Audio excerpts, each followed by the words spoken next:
How about now? Does it work now? That's it. That's the thing. Oh, did I say it's always something?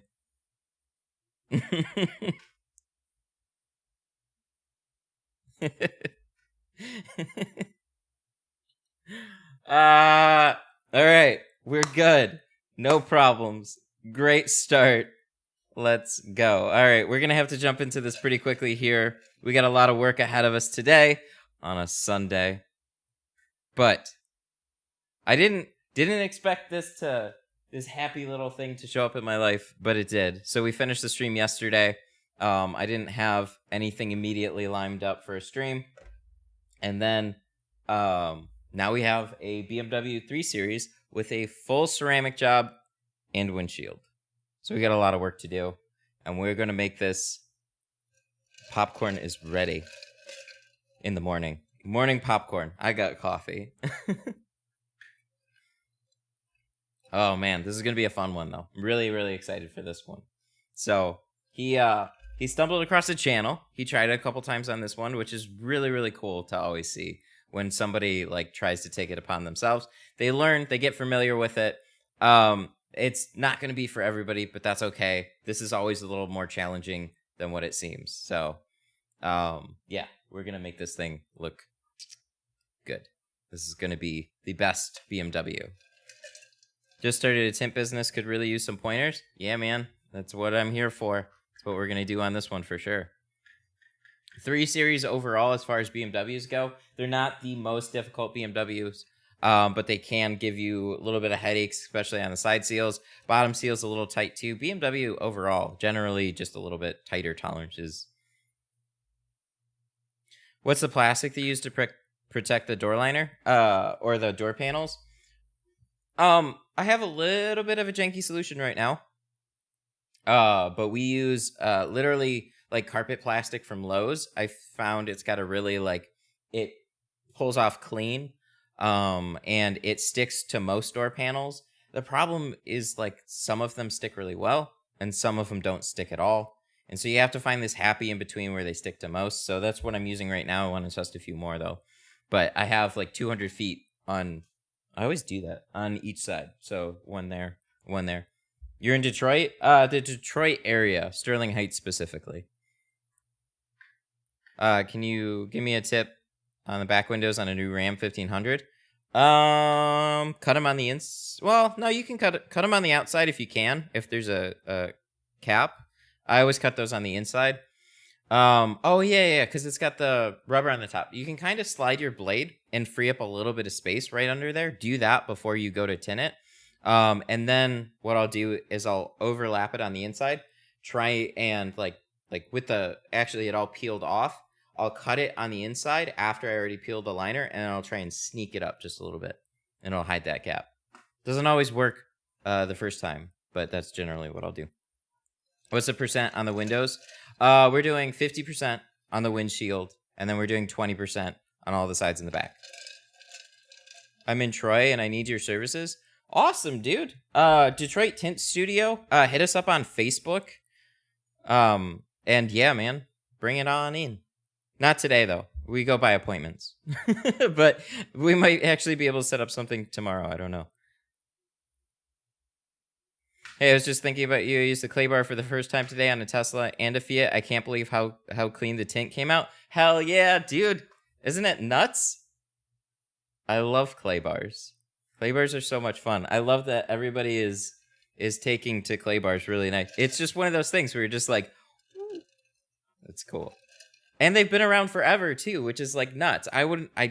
First time somebody gave me a clay bar, I was just kind of like, I have razor blades. Why would I need a clay bar? And then I started, I ran out of my scrub, and then I had to use a clay bar. And then dude, they're nuts. They're super fun. How to avoid creases when shrinking the film? Practice, practice, practice. We can go over it a little bit. Watch videos, practice a lot.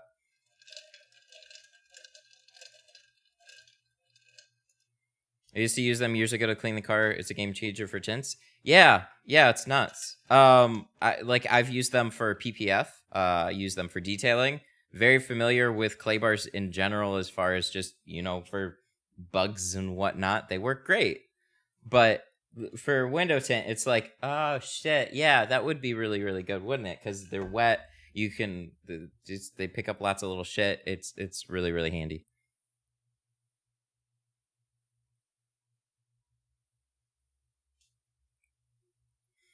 On the 2020 charger at the tint at the bottom bubble, well, what do I do? Tint at the bottom bubble. I don't understand. Chargers are always like, they're curved. They're pretty curved. I actually have a good live stream of a charger. Watch that. It's by my best suggestion. That's one of the most difficult common cars that you're going to run into. A lot of people want chargers tinted. This crazy clay bar just makes senses. 100%. I'm excited. I'm really, really excited to have this car in here today. Did I miss a light? I did. Where's my remote? Cool. All right. I think we're just going to go ahead and jump into it today. We're going to probably have a lot of questions on this one in general. And it's also early, so good morning, everybody. This was a surprise stream, but a very, very happy one at that, because I didn't know when I was going to be streaming next. Working and twerking. Oh, boy. No, just working. Just tinting. We're just going to stick to what we do best. 2 streams in 2 days. That's how we do it when the jobs show up. We get this shit done, and we make them look good. It's 4 p.m. here in the UK. I know. I just woke up not too long ago. I got some coffee together. I got the garage prepped. We got some films ready to go. And we're going to make this look good. We're going to make this look like the best BMW. I already have my GoPro running, too. That's how prepared I am. And then there's always little things that I forget, like turning on my microphone. Nice.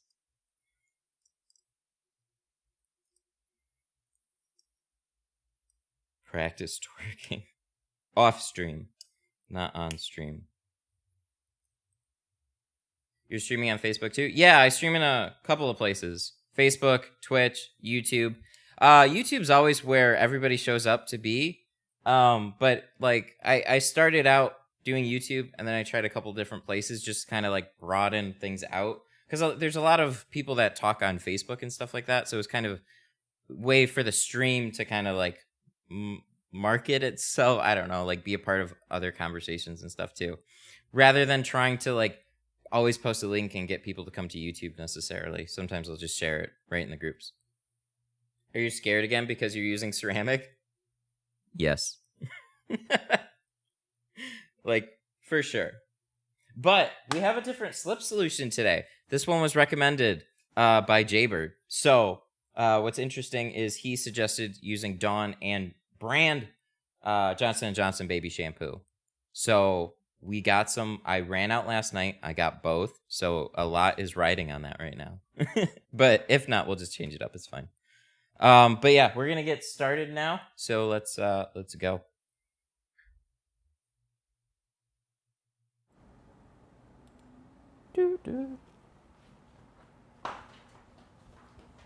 How far down? Oh, we got to turn on those lights. We need some extra lights. There we go. How far down under these seals? Not too far. You don't need to go crazy. The thing about BMWs is they're like, you see how you can't really just like, a shank is tough to just directly tuck in there? That makes them frustrating. You almost have to like go in at the side and like sweep into the seal. But they pretty much match right on top. There can be a double seal. Here, they kind of peek over the fact, so it's nothing crazy. And then we got this little guy here who is coming to help us tint, or he's going to bite me. Where's the key?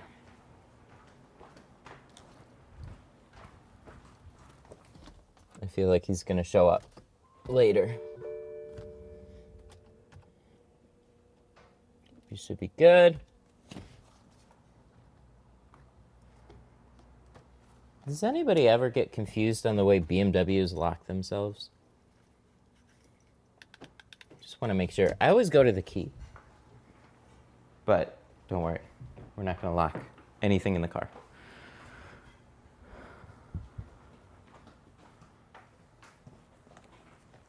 Seventh gen? I do not know much about BMWs. But this is a nice looking one. And it's lowered. It looks like this one looks really, really sweet. I like this one a lot. The thing that I never took the time to learn was like what all the numbers mean for BMW. I just know 3 Series, 5 Series, 7 Series. And I know there's a bunch in there, but those are typically the common ones that I get.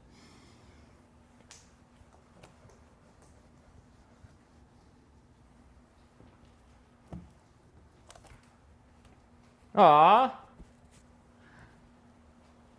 Super chat, 50 Swedish kronor. And he says goat. Thanks, man. I really appreciate that. What a way to start. I can't read from here. I need like a bigger TV or something up there. Okay, so we can't lift that, but we can press it down a little bit. Have you ever locked the keys in the car? Yeah, but it's been such a long time since that happened. And generally, it's when more than one person gets involved.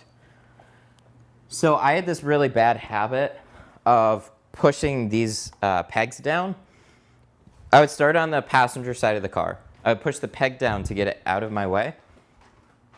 And then I'd get over to the driver's side and I'd hit unlock. Well, there was one Saturday we were closing and I was finishing up the last car of the day. And then I forgot to press up on the locks. And it wasn't my fault. I was walking around cleaning the car up. And then the sales guy, I closed all the doors. I just closed the passenger one. The sales guy walked in the door. The car was close to the door. And then he shut the door and started talking to somebody else. And I was like, no. And then keys got locked in the car that way. So I always make it like, oh shit, I think I just got the spider. I always make it like this paranoid habit to like leave a door open a crack or whatever. I never shut all the doors anymore, like never. If I do, I 100% make sure I have the key in hand. It's like learning to drive a manual. I would always leave it in neutral and then use a parking brake because I had a remote starter on it. So I like paranoid myself. Okay, let's do this. Okay.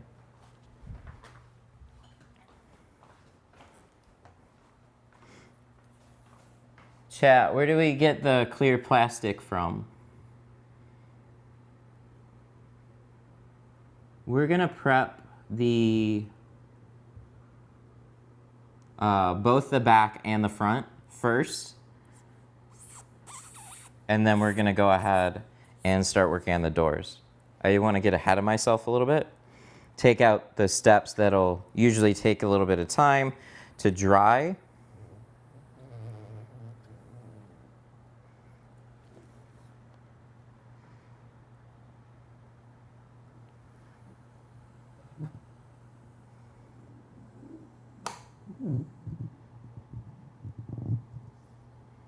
Be careful cutting a pattern with an extra soapy solution. Oh yeah, for sure. But I was born of baby shampoo, raised in it, molded by it.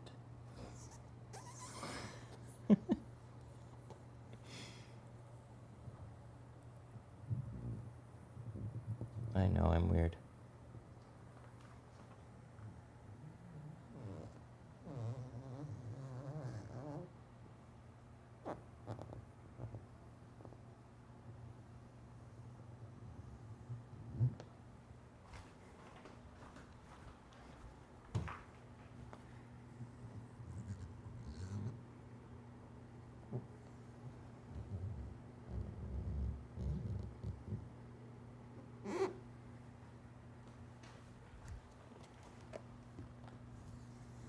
We're a little tight.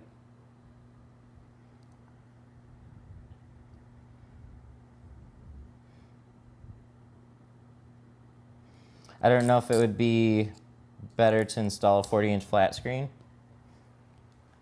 Yeah, it would.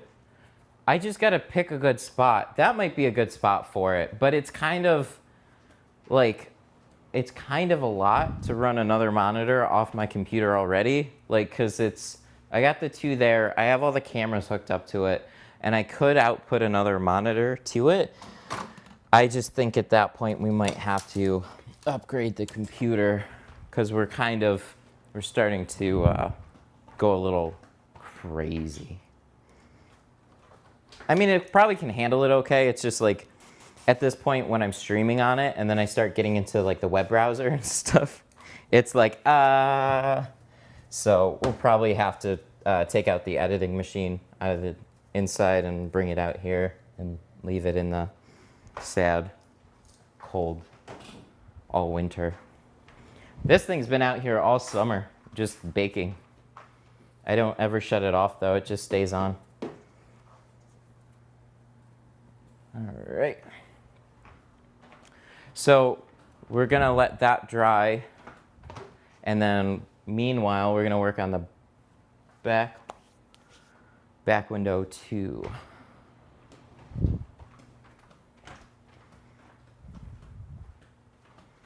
How much was the Civic glass? It wasn't expensive at all, actually. It was like $160.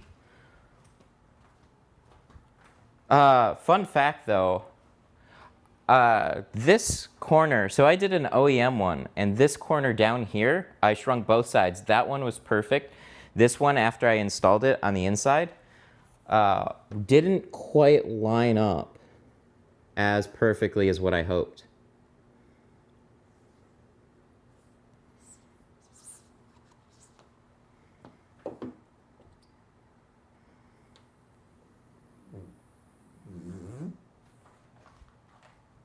Ooh.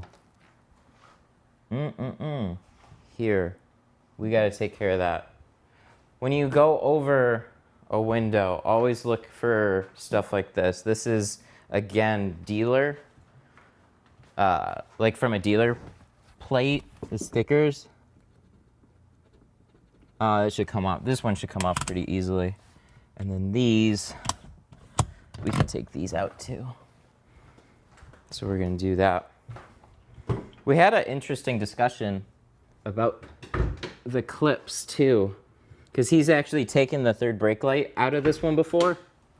So he ordered extra clips because he said, I know some of you guys that have done these BMWs, when you pop that third brake light, sometimes the blue pin will break.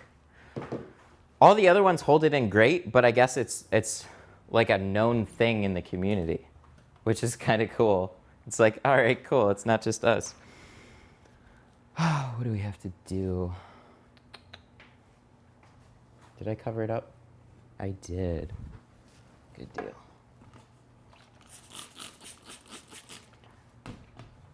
So we're going to try and scrub this off.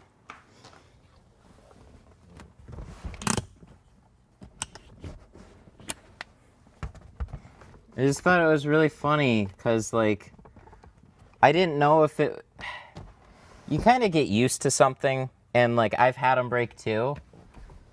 It's not much of a big deal, but a little story behind that too. He has the other clips, but he's like, BMW won't sell you just the blue clip. You have to order them in a pack, and it's like $25 for 5 clips.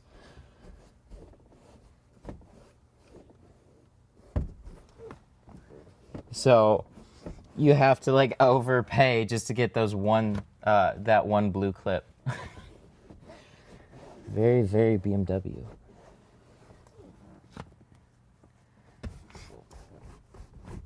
Yeah, some of them use these clips and some of them don't. The other classic BMW style is to have like the clips on the side and the whole thing drops down. Just want to make sure this is all wiped off.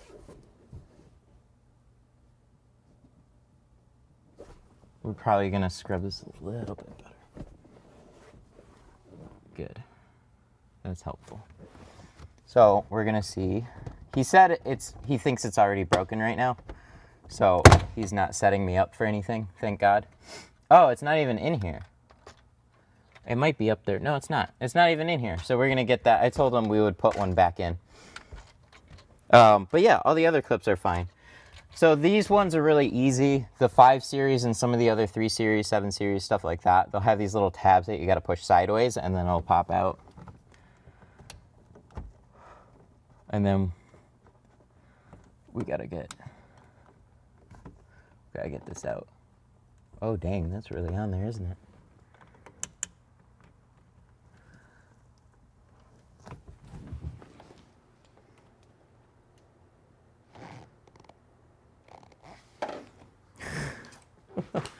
He wasn't kidding. There we go. Get like something plastic in between. There we go. Because we don't want to just shove a razor blade in there. And learning from prior experience, don't just take a plastic flathead and jam it sideways. I did that on some old school antennas. It was not a happy day.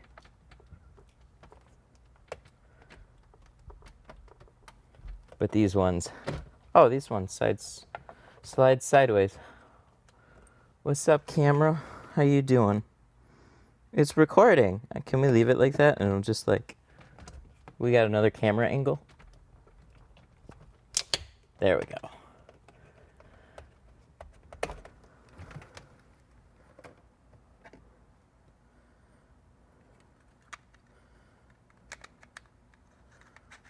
Oh, wow. Holy shit. No, not this. This story. Horrible BMW story.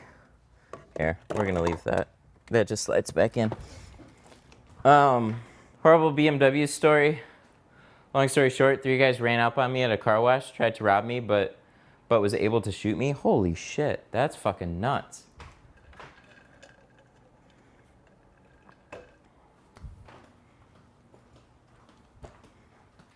I'm so sorry to hear that. Dang. Hope it wasn't anything like... I mean, hope you're good, all good from it, but traumatized, yeah, I can imagine. Holy shit. Bullet is in my spine. Jesus Christ.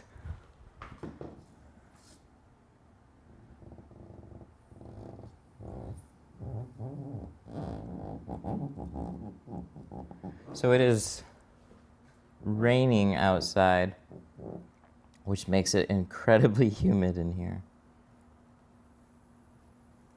So this might be another hot stream today.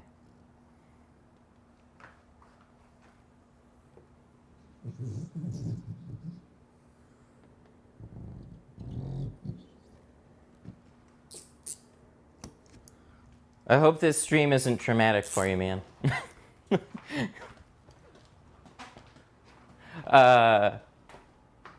But I'm great. Other than that, that's good. That's good, man. Get a dehumidifier. That's a smart comment right there.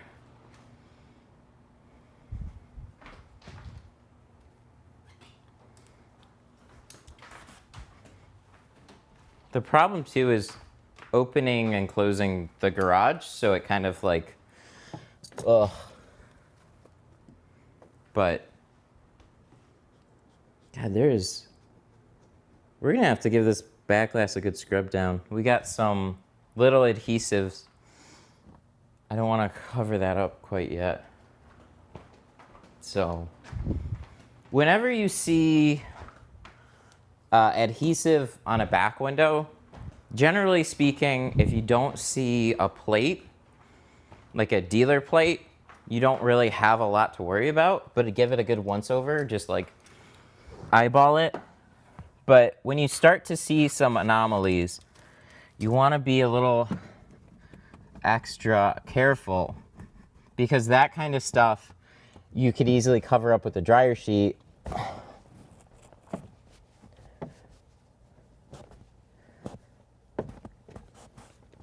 And then just want to go over it a little extra. Whoa, wait, what? What did somebody say about put the windshield in service mode? Oh, to get the screen out of the way or something? Can somebody elaborate? Because that was something that I caught that I have not heard before. I would love to hear more.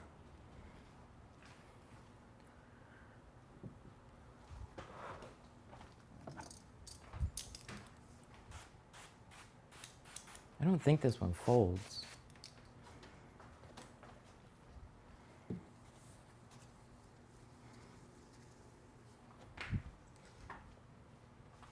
I'm gonna put this here. I need a hook on both sides.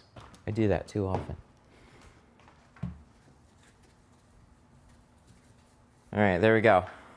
We got front and back prepped as far as let those things sit and dry because it's a little extra humid today, so sometimes it can take a little longer.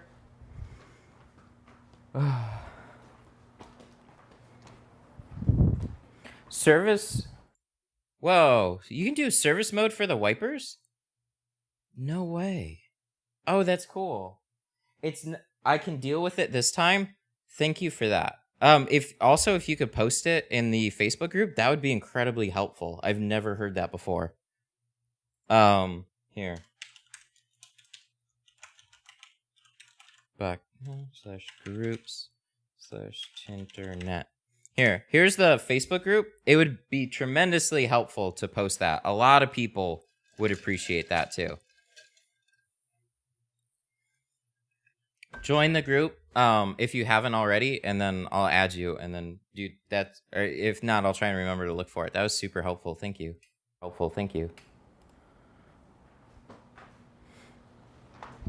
It's something I'm going to do on future ones. Because, yeah, you got this kind of like in the way. So if they were down a little bit more, makes sense. I wonder if the glass shop knows about that. I would imagine it does. So being that he did try and tint this already, we got a little bit of adhesive down here still. And it's probably just like, it's a good thing to mention. Because there could be random bits of adhesive here and there that wouldn't normally be on a car that wasn't attempted to be tinted before. No harm, no foul. We're always thorough about everything, but it's definitely good to know because we kind of know what to expect when we're going in here.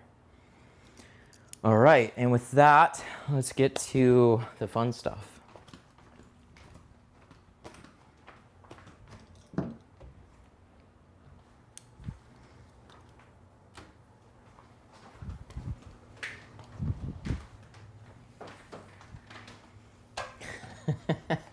Watched your 3-hour stream last night. Now I wake up to this. Well, welcome to another fun stream. You know, I noticed that my last 2 streams, like I didn't plan on it being 3 hours, but both of them were like within minutes of the same time, which was really, really funny to me. Do we use a 20? Should we use a 36 or should we use a 24? I'm a little confused. Maybe we'll just do this. Where did I get the floor? This floor is from a company called Race Deck. They make all sorts of like inserts and stuff like that. This is their free flow 360 floor. I really, really like it.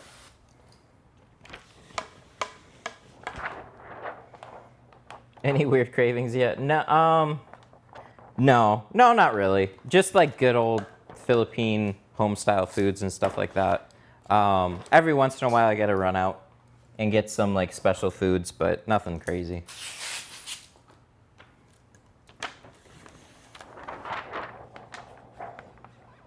Dairy Queen has been a big help too. And then we have some Philippine like home style Philippine restaurants around here, which is really, really good. That's been like, oh, if we could have moved by anything, it was that, and that was fantastic. So before, like, we got this car delivered, I had to run and pick up some Philippine food so I could stream for 3.5, 4 hours.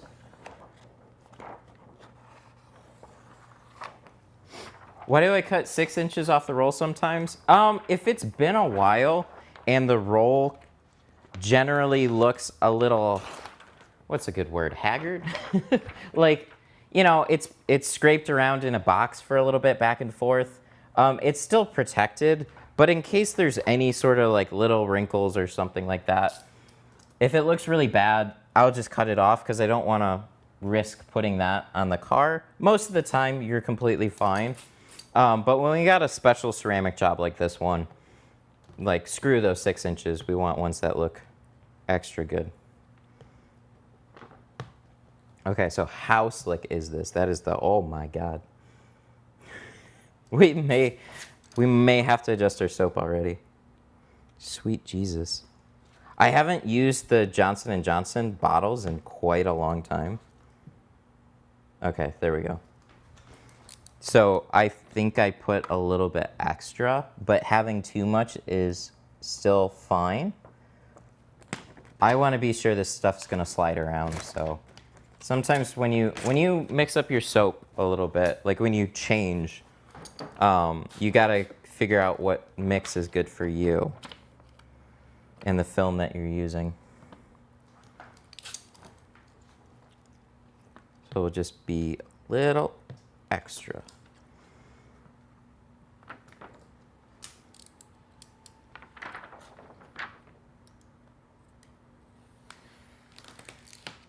But it was funny, there was a comment a couple times that was like, be careful about the soap. It might slide around too much.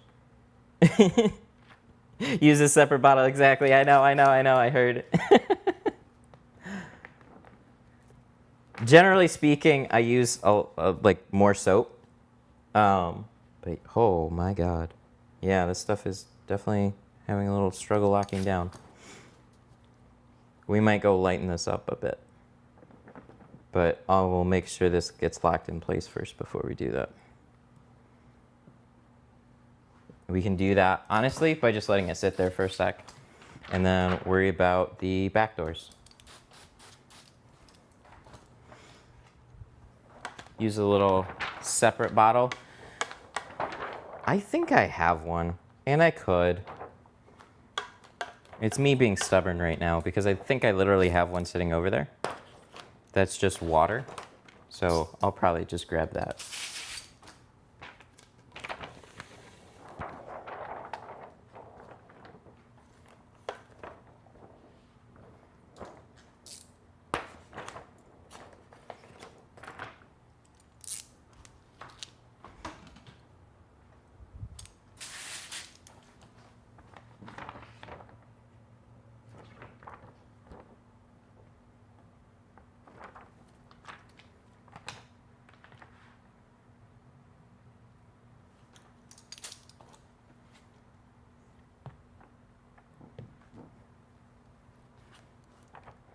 Do you go liners in the middle? Oh, he's here too. Javer gave me that tip. Thanks, buddy. We're putting you on the chopping block today. If this slip solution works, then you're awesome. If not, then it's okay. Don't worry about it. We're double cutting. And we're also putting, somebody asked, we have one film side facing the glass, one film side facing me, which isn't the safest way to do that. But it is like a slightly more efficient way of doing that. I'm pretty sure this is just water. This isn't, whoa, that's weird. Okay, there we go. Oh yeah. Yeah, that's just beading. Good deal. This is just water. This is a poly 2. So if we got some water, we're just gonna give it a little stick.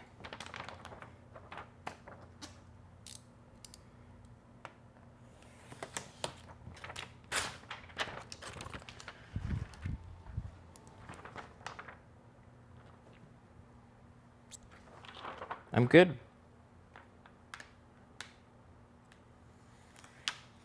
Yeah, I like to use a squeegee though. Reason being is I have the film facing me, so I don't want to do anything that's going to disturb it as far as scratches or anything. So I'll press a little harder with the squeegee.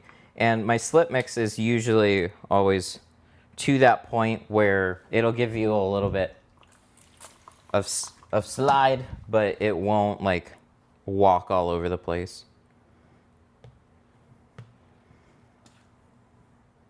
I guarantee you will be happy. That's a big guarantee right there. But I approve of that confidence. Oh, it definitely is.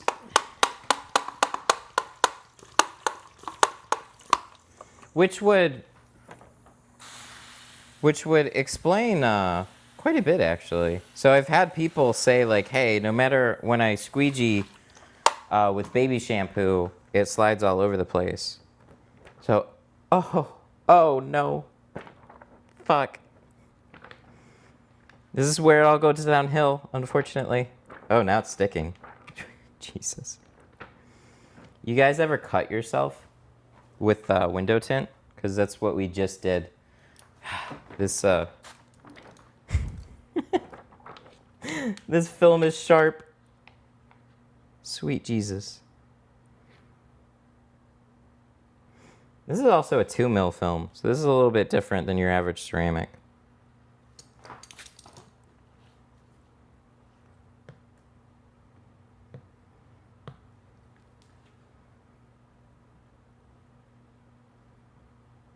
God, we are slick.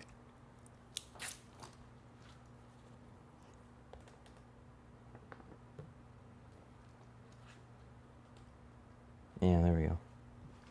We're pretty good.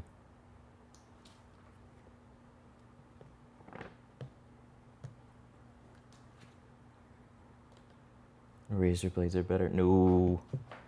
You know, we're having a little bit of a crisis here. Yeah, we're still sliding too much. I probably just have way too much baby shampoo, if I had to guess. Yeah, especially because they're not going to stop.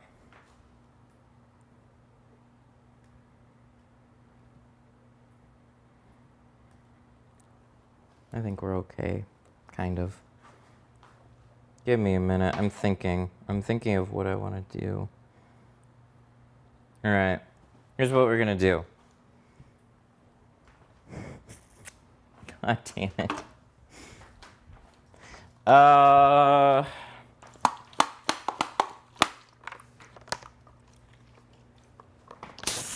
Yeah, it's never fun when you do that by mistake. We're gonna do a little bit of soap in this one for now. I think we're a little overkill on the soap in general because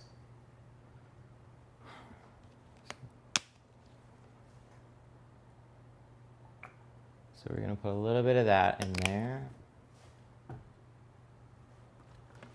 And like the worst is you're tinting, so it's like you're constantly spraying water on yourself too, so it doesn't really stop very quickly. Glass aid.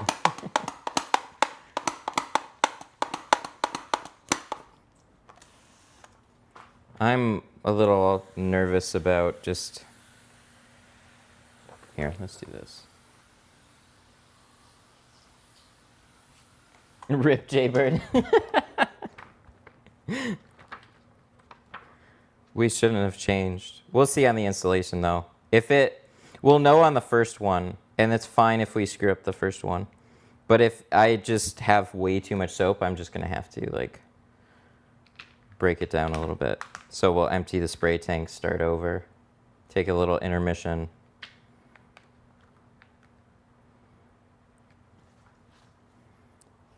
But these are the things that can happen when you do this. Maybe it's just their liner. Holy shit.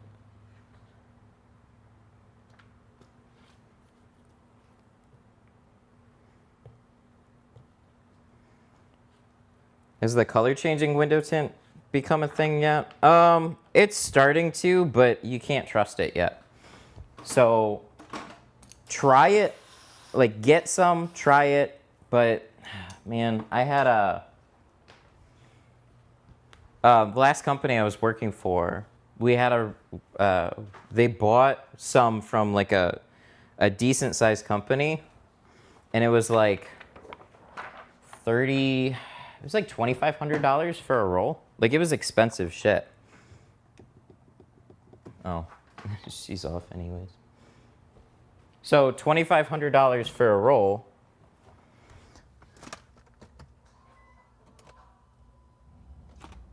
And then what happened was 3 months later, it started patching. So certain parts of the dye would stop changing colors, or would stop transitioning back and forth. So it just started to look like a hot mess.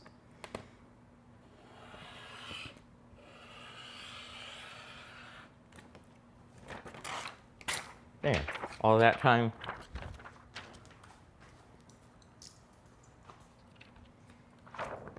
So if you get some, try it on your own vehicle and wait a good amount of time first. Just add some water to the tank. I know, but we have to like empty the air, empty some of the soap, or empty some of the slip that's in there, and then repressurize. So it's gonna take a little bit of time. I want to try and install one of these first and see how it is. I'm pretty sure I just have too much, which is fine.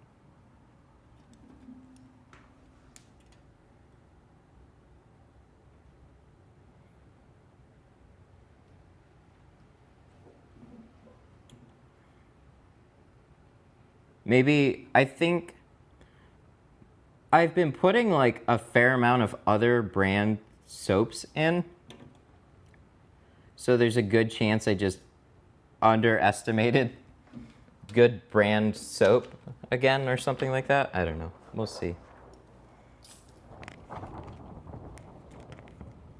Okay, so this one goes to this side, and then, so we can take these together. Because we're on this side. Let's put that there. But between that and the cut, this is a little bit funny right now. I just tried Johnson's baby bubble bath. How'd it go?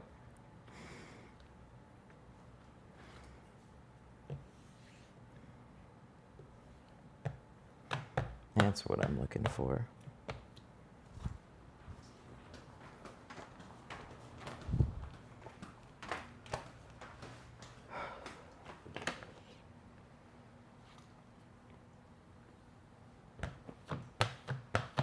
It went good. Good. Glad to hear it. I'm sure you could even use like, if you really wanted to, I bet you could use stuff like laundry soap and whatnot. Okay, so we're pretty fixed there. That's looking better. Just being a, we definitely don't want shift. Everything else is good. Try and lock it in.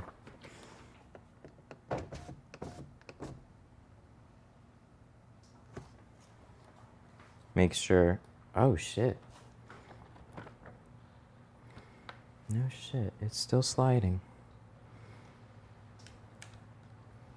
Yeah, it's still sliding on me, like really bad.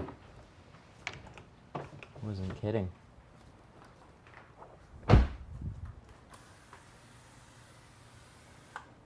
Trust me, I've been using it all summer. Oh, I'm sure it's better on the inside. What I'm wondering is if I just put way too much in my spray tank, which to me would make a lot more sense. So I just got to get my proper mix down. But if it's this slidey, then that's a little encouraging when you go to install it. because we can always backtrack from where we are. There's like situations I was running into. There were situations that I was running into where this just wasn't happening on installation.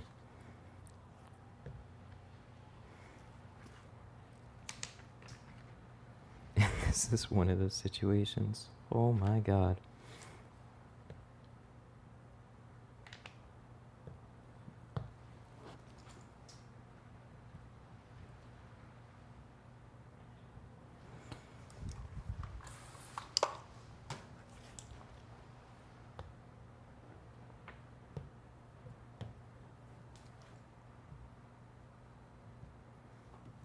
Still going. Like, still being a pain in the dick. And then that means that it just shifted again. Jay, this isn't going well. All right, I gotta do something about this. This is being really, really frustrating. Okay, I got to take a brief intermission. I'm gonna leave the Sennheiser. Can we put that on? Good deal. Okay. All right. So I'm leaving it on that camera. I gotta run inside. I gotta change some soap. This is too much for me.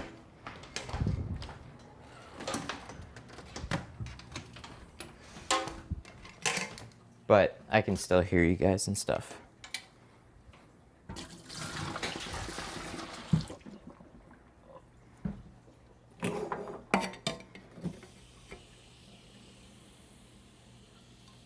Yes, I can still hear you guys. I'm like a weird ghost. Oh, that's no good.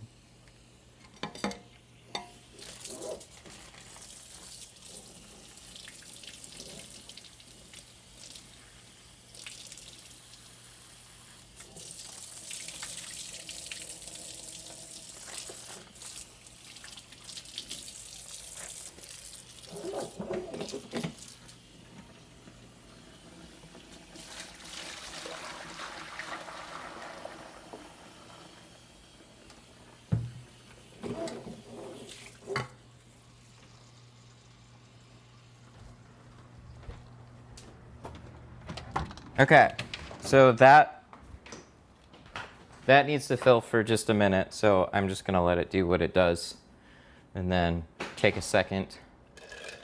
Good times, right? I'm gonna do a little bit less. I had an excessive amount in the first one. I wasn't frozen.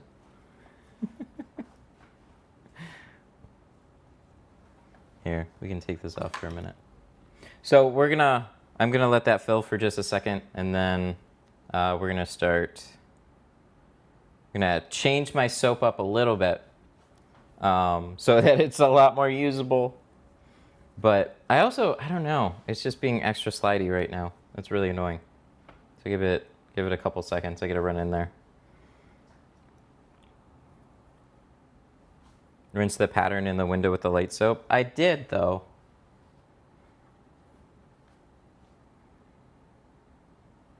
One second. I gotta check on it.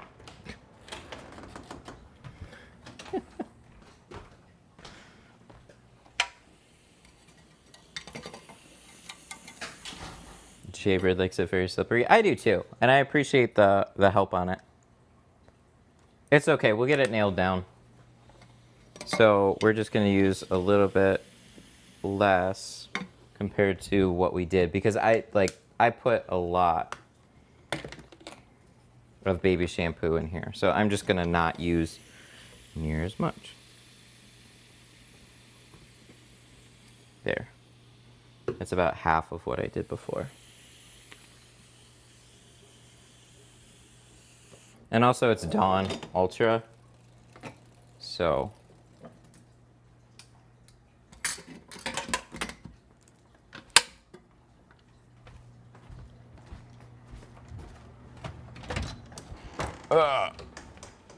good deal. this is my sprayer. So when we change it, it then turns into a little bit of a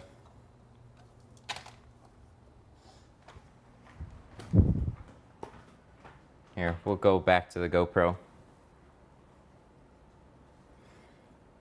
All right. Make sure you rinse off the pattern.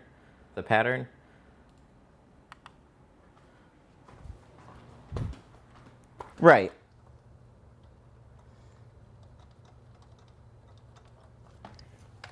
But how much do I have to do? Ugh, it's just one of those things. Sometimes experimenting works out. Sometimes when you have a live stream to do, was not the smartest of ideas.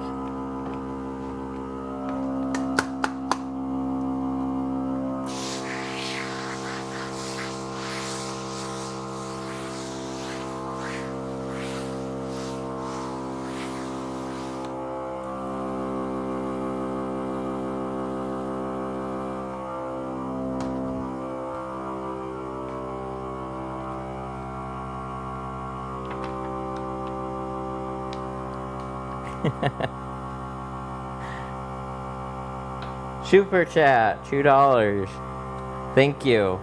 Not traumatized, by the way. Good. It's a very scary message to read. So, like, I mean, I can only imagine the situation. It's just, oh my God.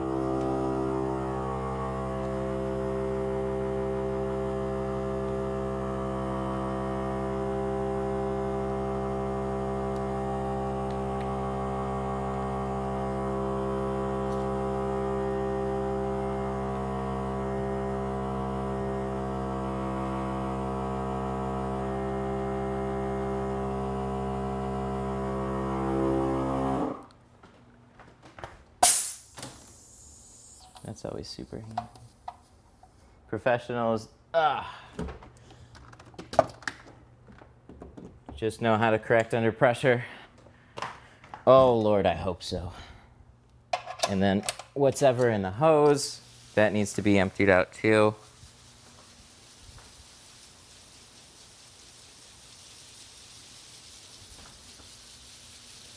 And this whole place is gonna smell like Dawn.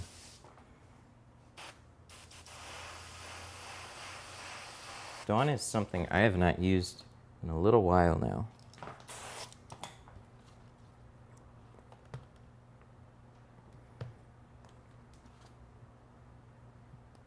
There we go. I hope. Lord, I hope. A little bit's okay. A little bit too much is not good.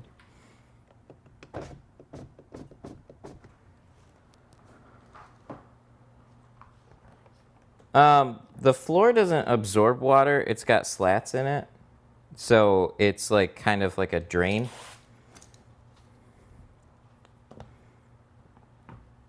But if you don't have natural drainage on your floors, then the water is just going to sit underneath. It will dry, but it depends on how much you... God damn it. It slid. You're fired. All right, we're just starting over. We're gonna call those bad.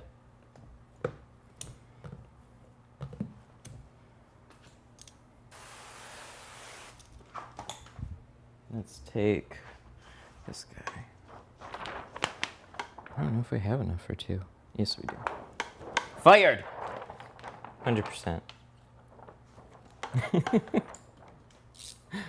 All right.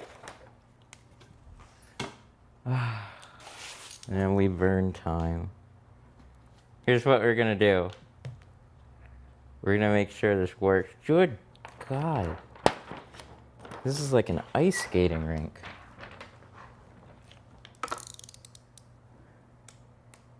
I put probably about half of what I put in there before. And this is still being ridiculous.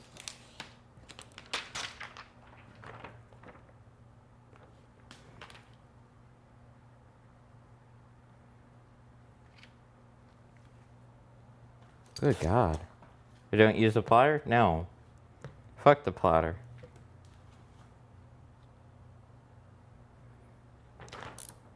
Jay, you discovered some slick shit. I'll give you that.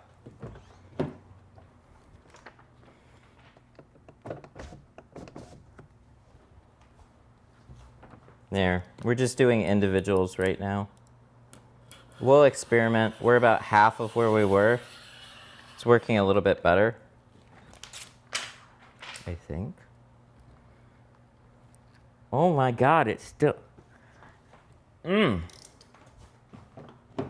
I can't. I cannot. Oh my God. Dude, my eyes burn. Ugh. Fuck me, man. What is this? What did you give me? I can't even use this. Not really.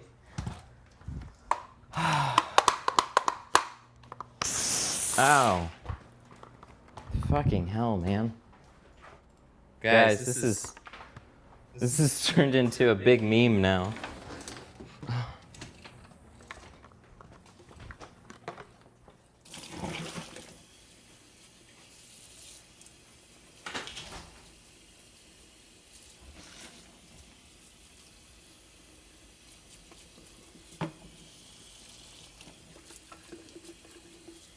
Holy shit.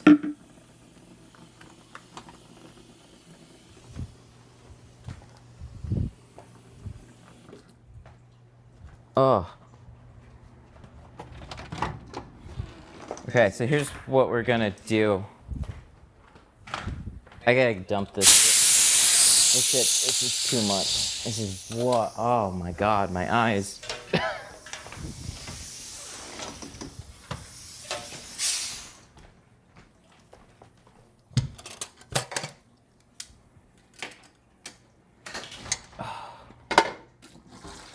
Sweet Lord. I'm getting rid of Dawn. Fuck Dawn, man. That is just insane.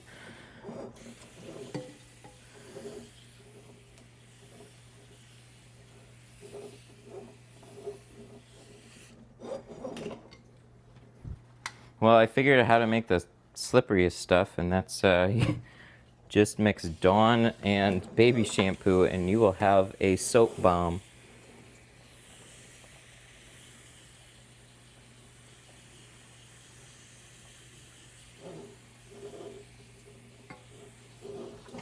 Use the poly too just to cut the patterns. Oh my God, I'm still dumping soap out of my tank.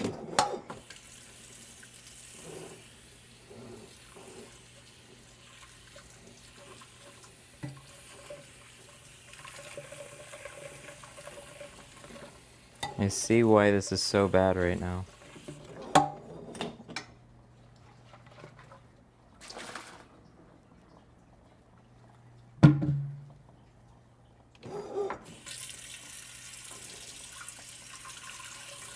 It's okay.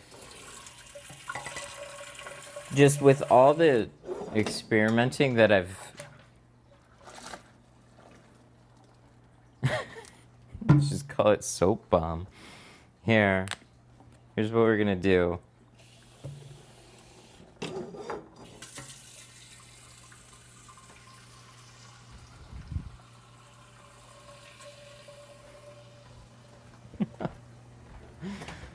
Oh my God. Guys, I'm sorry this is such a meme right now. Holy shit. It's okay. Like, I'm a little frustrated at how much of a... Like, that's it right now. I'm frustrated at just scrapping some ceramic and then, like, what the fuck? Something that is incredibly simple for me to do. And then echoes. Guys, this is falling a stream, or this is falling apart real quick. The owner's probably like, oh, what the fuck did I sign up for? So what I'm doing now is I'm refilling that tank with just water. I washed it out a bunch, and I was still dumping soap out of it. So whatever I've been mixing, because I've put a lot. I've put a lot of Ajax. I've done Dawn before. I've done a lot of baby shampoo. I know what all these are like. Mixing those two together, I didn't realize was going to be just a fucking soap bomb. Like, oh my God. So, welcome to the real life. And I'm really, really sorry, but we'll get this sorted out. And we'll make this good. Good news is my hand mostly stopped bleeding. So that's nice. Can we start over? I gotta go check on it.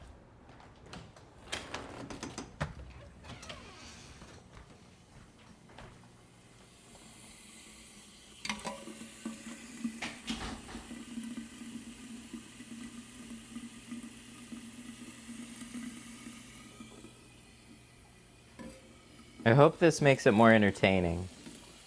And look, it's like, I'm gonna be really clear too. It's cool, it's fine. Mistakes happen. Just like, I got a lot of work to do too. This is probably the bad time to make this call today. Maybe just use Johnson alone. I don't know. Here, we're going to risk everything again.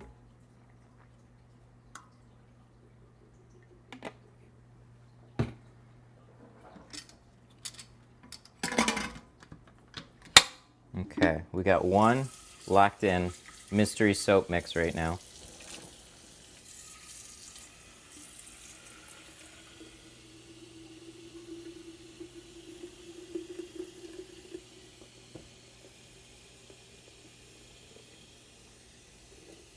I'm so confused. I know. Hang on, I'll be back.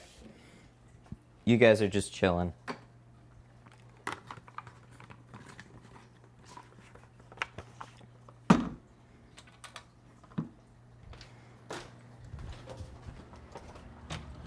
Well, third time.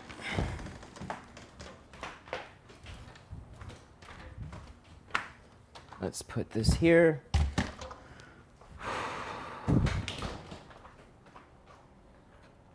All right. All right, all right. All right. All right.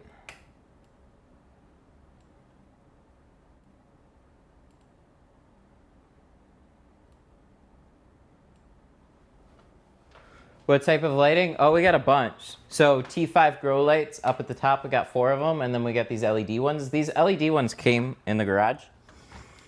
I would not have picked them, but I don't really want to take them out, and it's too much of a hassle to put ballast in there for me right now, so they stay. Okay, so mystery soap mix. We're not even going to say what it is right now. We're going to let this chill. I'm glad I did single cut though, because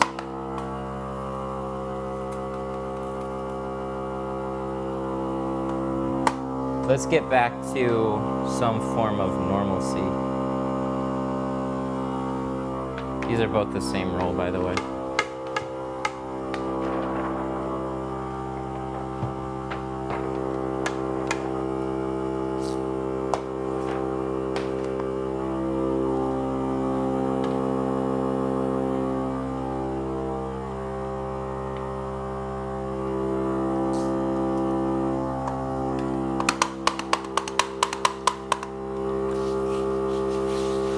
These are so slow. Poly 2s are so slow. Man, I never want to go back.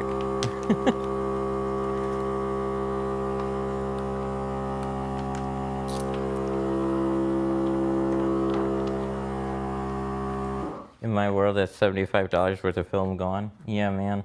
It was not a cheap mistake.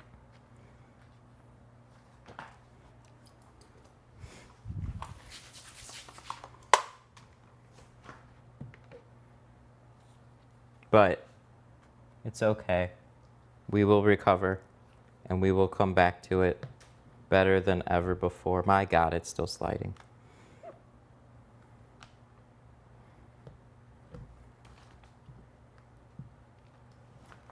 I just don't get it. I didn't have this problem yesterday. Now I just feel like it's like a slip ghost.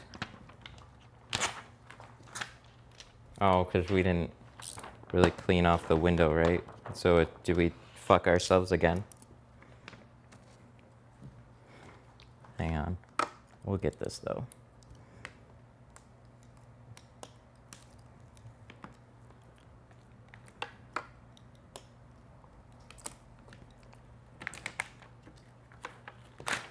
We don't have alcohol.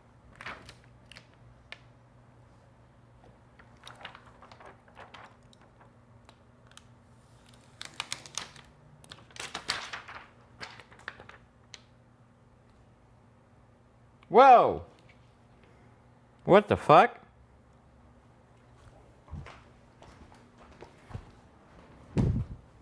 Oh! Damn! Fucking Daniel Reyna, what's up, buddy? Coming in strong. $50 super chat. Jesus Christ, man. How you been? Thank you so much. We have just experienced a butt-frustrating thing. Guys, leave fire. Can we fire emojis in chat for that? Holy shit, that was crazy. Thank you so much. That helped the wastage. Oh, thank you. Oh, man. Yeah, no shit. Yeah, guys.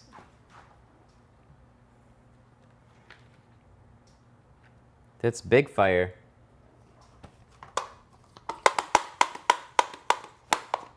There it is. Did I clear out the line again? I cleared out a bunch of stuff. You guys, stop it.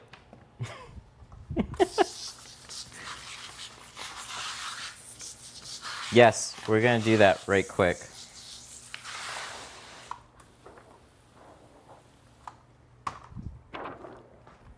There we go. So now we're gonna see. And if it still slides, then we're just cursed. But now I kind of know what some people were talking about.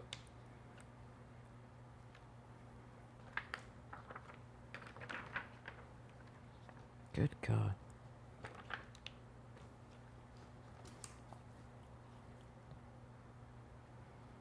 Yeah, but I'm using the Poly 2 right now, so if that's still sliding, then I don't know. I guess I'll just use straight water. I don't get this. Sweet God, man. I'm cursed.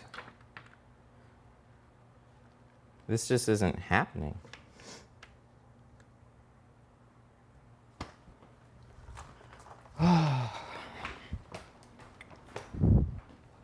One sec.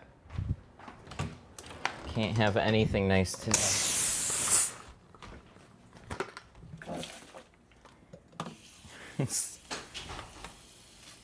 Slip and slip party. No.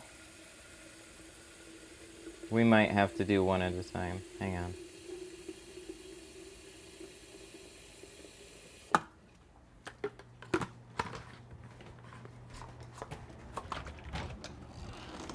Dawn.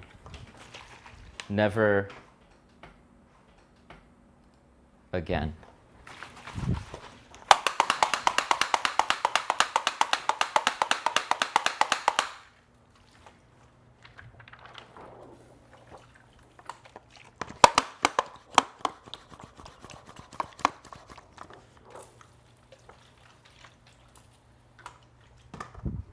It's not ceramic coating.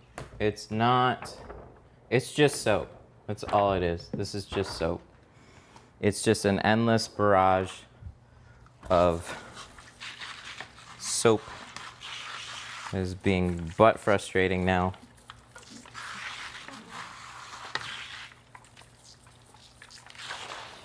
but we'll get this. And then it'll lock in place. Watch. We'll go to install it, and then it'll just be a big meme.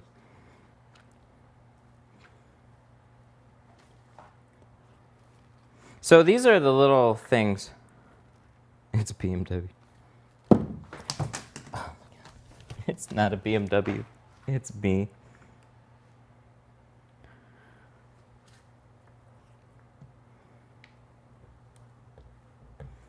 I feel stuck. Guys, you see this? It's stuck. We win. We win. We stuck film to glass. Jesus fucking Christ. Can we continue? I'm so sorry. This took forever. I hope the customer, the lovely client that dropped this off, sees this and knows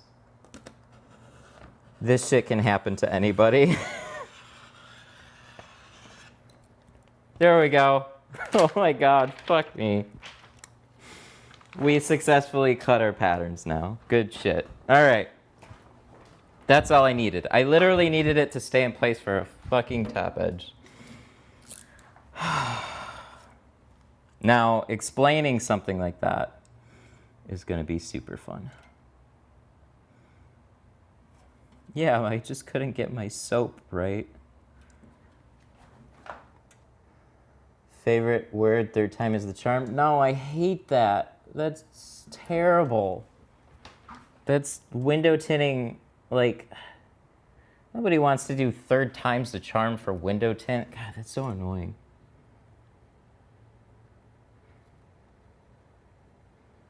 All right, we'll experiment with it. I give you credit. Here's what he said.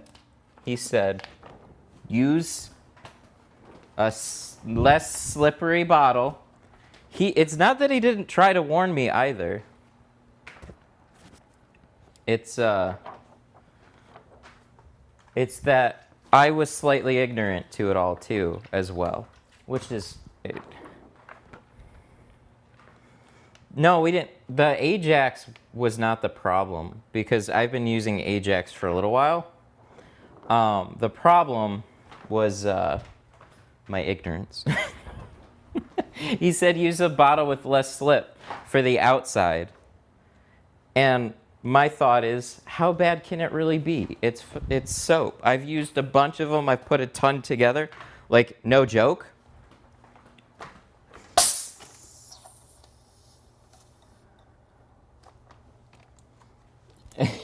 It's strictly for the inside. The only thing that might have gotten my attention is like big fucking capital letters that say, I swear to God, you will have hilariously difficult problems if you try and use this on the outside. This is the only thing that might have grabbed my attention, and then I might have taken it more seriously. But that was my bad too. So I'm just incredibly impressed with the combination of Johnson and Dawn. It's like dude, it's straight up like volatile soap bomb. Do not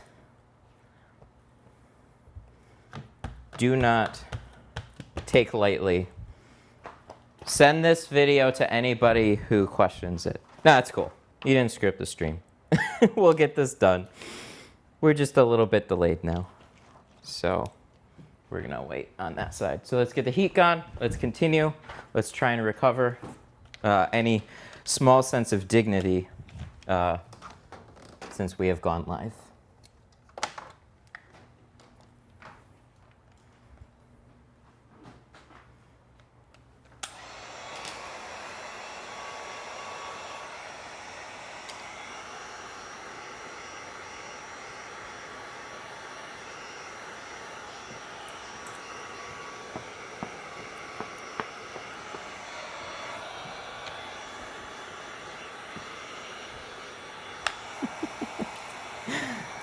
I'm gonna start experimenting with brand Johnson & Johnson again. I've been off the beaten path with like dollar store soap and some other stuff. I've used Just Dawn. But it's been a while since I've used just Johnson & Johnson baby shampoo. I've used a lot of other ones since then. And I think they're just not as slick. And dude, oh my God. That was insane. So, mystery slip solution in here. We still have it. We still have the excessively mixed crazy soap bomb. But I put less. So, I may regret this. But we're still going to try it on the inside. I see the potential here.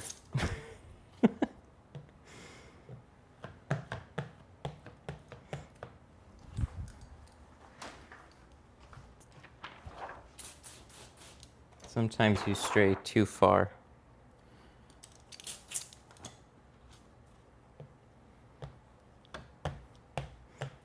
Straight water for cutting patterns. The only thing I don't like about that is 2 separate bottles. That, like, if I go to the glass shop, it's not fun to have to carry around even my spray tank. So having 2 bottles for it, but if it makes installation significantly easier, then that's what we're after. My question is, do I have enough? Yeah, we'll see.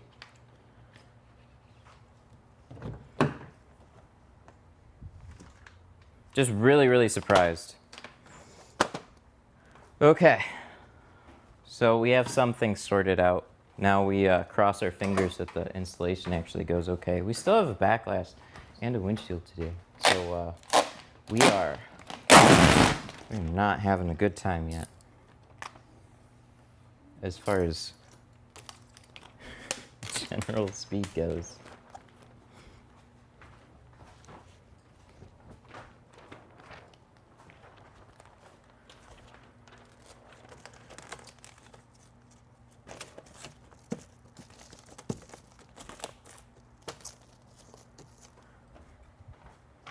Chat, tell them what plastic. This is Lowe's. Look up Lowe's.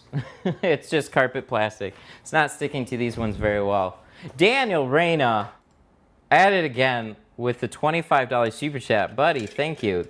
There, that will help with the wastage. Get lots of iced coffee. I'm way ahead of you on that one. Thank you so much. It's good to see you, man.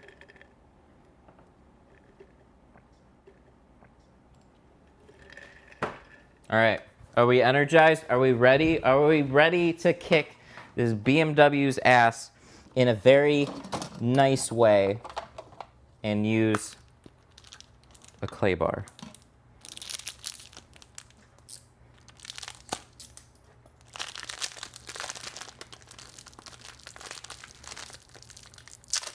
I switched from Johnson & Johnson for like a period of time just because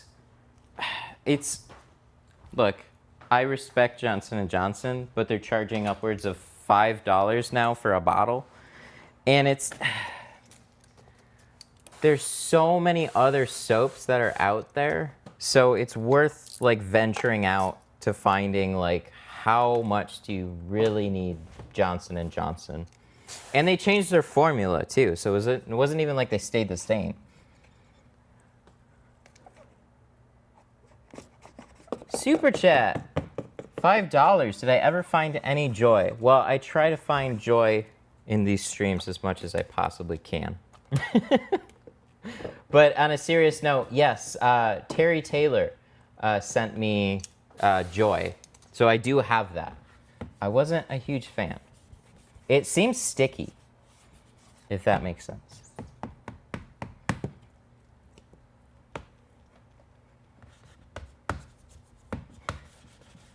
I'm going to church today.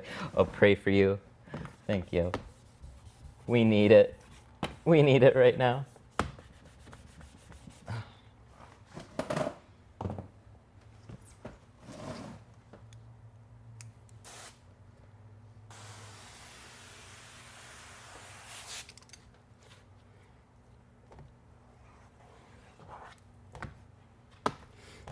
Now I can message some people that have told me when they put 2 patterns together, they have a hard time getting them to stick to the window when they squeegee them. And now I can go, hey, bro, I know exactly what you're talking about. Now watch this stream. And they'll be like, yes, that.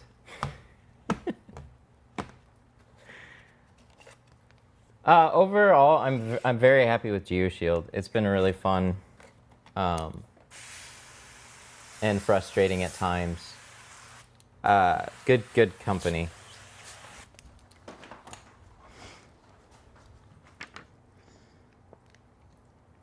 What we were trying to solve was like the stickage problems, but this is not a GeoShield problem.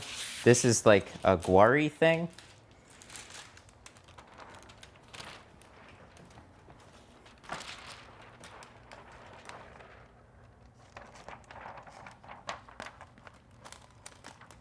Yeah, that's a, ooh, that was kind of nice. It's not sticking, it's just going.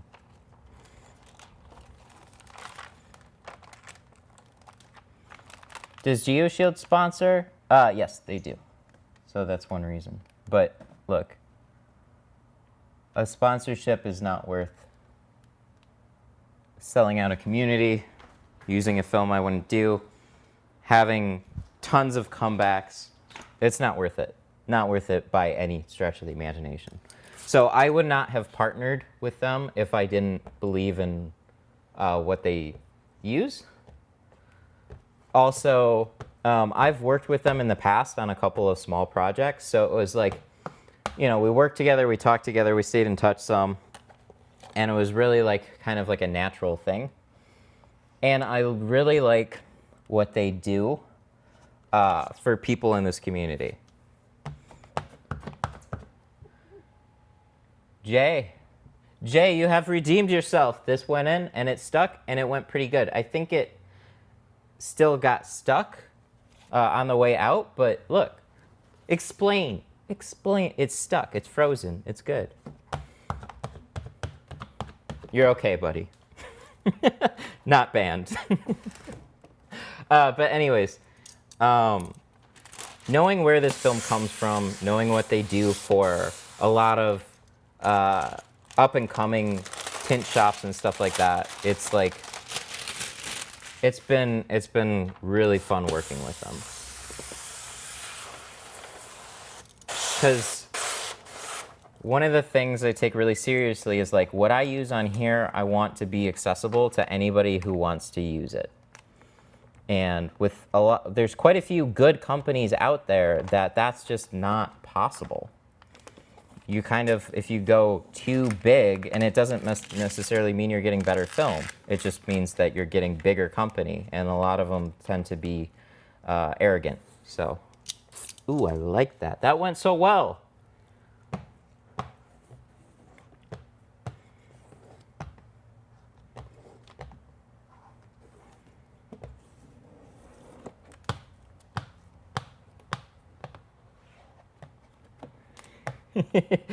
I hope he's got a big grin on his face, like, see, I told you.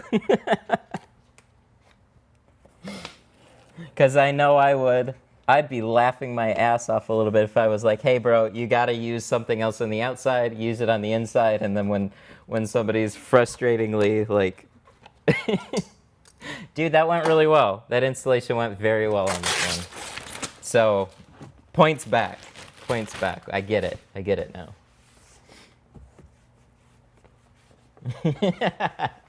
This is Jaybird. I knew it would work. Thanks, man.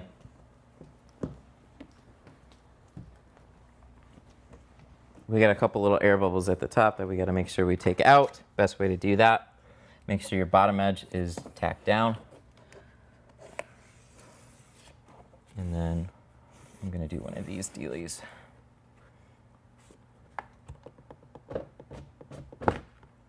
Oh. Oh. Oh no! Fuck. Are you kidding me? Why? Why, God, why? Boys, we fucked up real bad.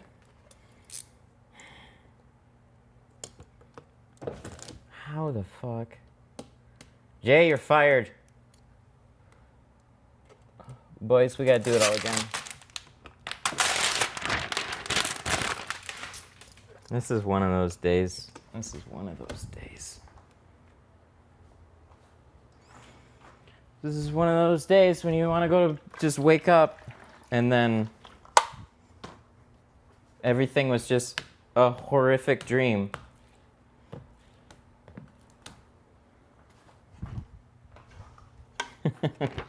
Thanks for the super sticker. I really appreciate it. I know. What's been going on lately? Thank you so much for that super sticker.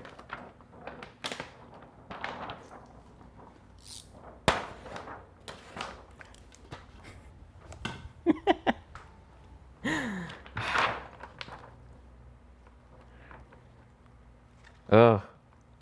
If I know. We've been having just problem after problem on stream. Do we give up? No, it didn't actually slip. It was perfectly fine. Nothing with the soap. I rolled it down. And so there's a couple small air bubbles at the top. Oh no, I did the thing. Why did I do the thing? There's a couple of air bubbles.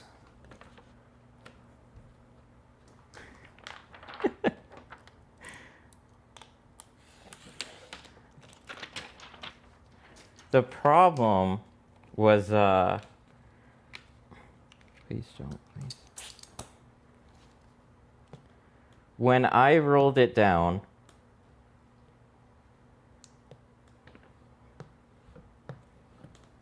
it caught on a seal, and that's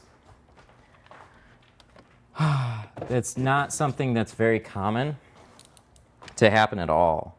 That's very, very unusual for that to happen when you go to touch up a top edge.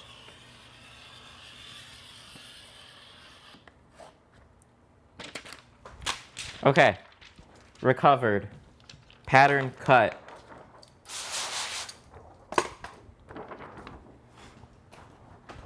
When you use extra soap, you got to heat the bottom. These have more like shearing seals to them.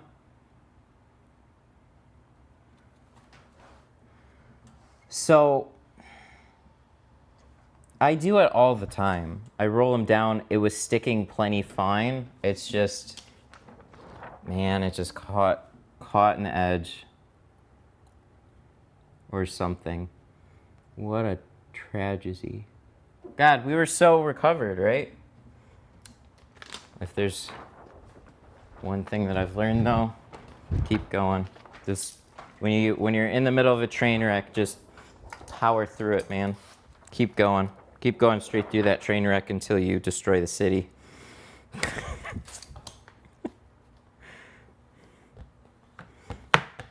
It's all right. It's all right. It's all right. We're almost recovered. It was like a psych. It was like a ha, gotcha.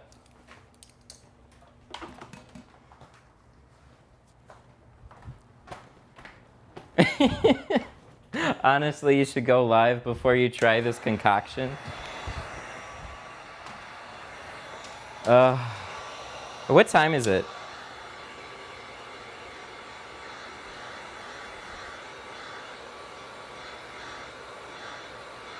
That feeling.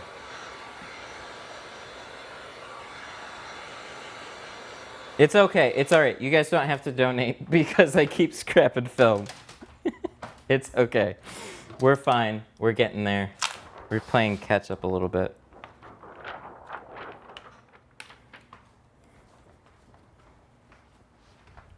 $11:22.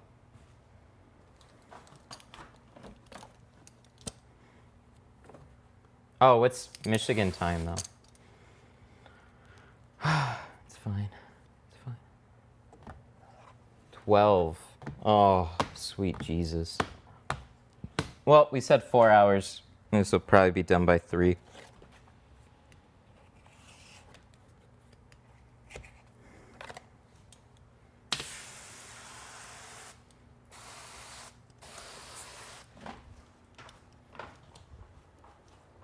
Oh, yeah, yeah. The guy that did the Corvette really quick. It's a good thumbnail and title. I never want to be that type of tinner, but, you know, I done our installs, gone plenty fast. Man, we've had a lot of mistakes trying to install ceramic. I don't even have a good explanation.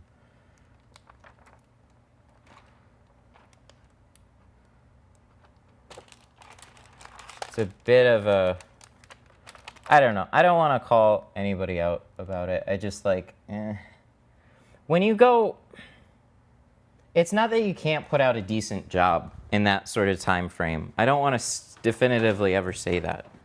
When you rush a job though, I don't, unless you're pretty transparent about it, it's generally like, oh yeah, drop it off, I'll have it done in like half an hour. I don't know. It's one of those things where people might question you from the start. So.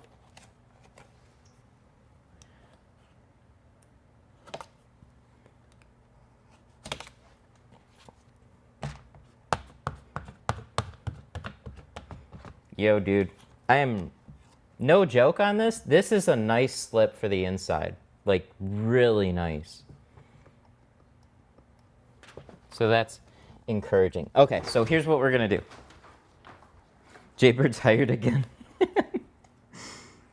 But hey, I hope you know I don't take any of this personally. Like just make that, I just want to make that clear. Like, it's all good. I clown around on stream a little bit about it. I'm frustrated at the situation, but it was like somebody said, maybe you should try this before you go live on stream. Yeah, maybe I should. But this was kind of like a last ditch. This is like a kind of a last ditch thing just to make sure like I had a good recommended slip solution for this type of adhesive, because we ran into issues on my Blazer where it was just like sticking in certain spots. So when I'm doing this now on a BMW, I just want to be extra sure going into it that we're going to be okay.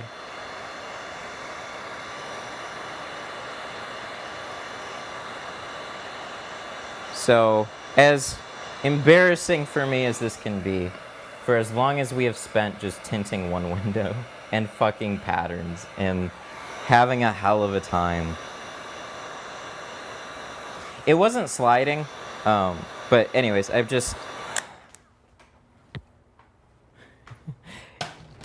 took on the challenge. I figured it would be fine. It was a little bit more of a meme than I thought. Good. So it was all on me. 126 people too. Good, welcome. Welcome to the disaster of a stream that this is. But at the end of this, we will have something spectacular.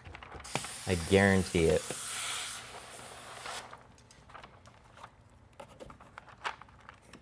I remember when we did that Audi ceramic and we did the sides and we messed up the back window 3 times. Man.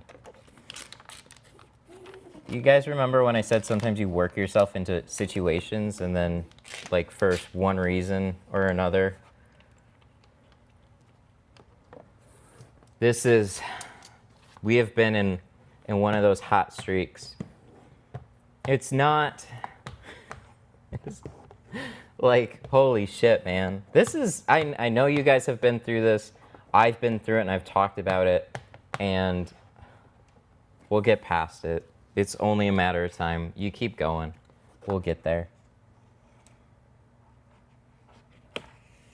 This is kind of what I was running to on Friday, too. I was just having, like, annoying situation after annoying situation. It's really hard to cope with when you got everything else going on, too, as well.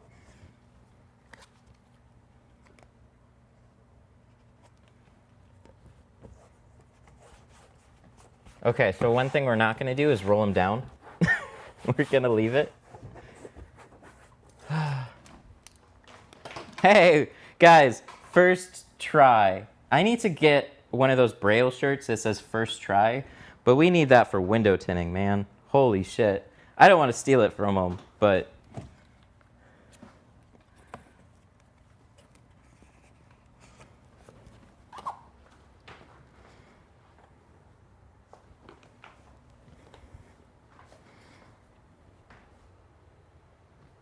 Okay, there we go. We have a window, one window. We have done it. We will do the rest of this. We have suffered through a cut. The cut has completely healed to the point where it's not bleeding. We have one window. Guys, thank you for joining me on this stream. One window down. We're gonna end things now. I'm kidding. We keep going.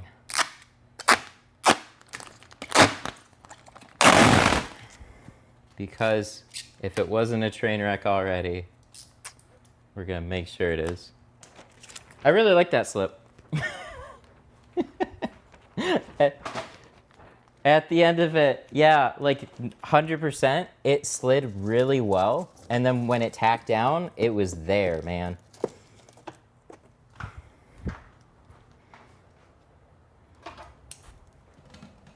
Nah, no, don't worry, we're not ending. We gotta keep going through.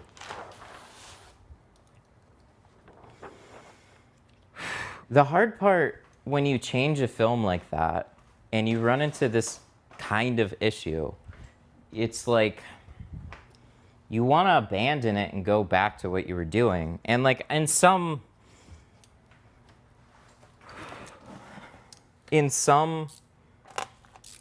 regard, I don't blame people for just going back to what they were doing, because to have to deal with these kinds of problems from just switching a film when you're already a competent installer is like really, really painful, really annoying.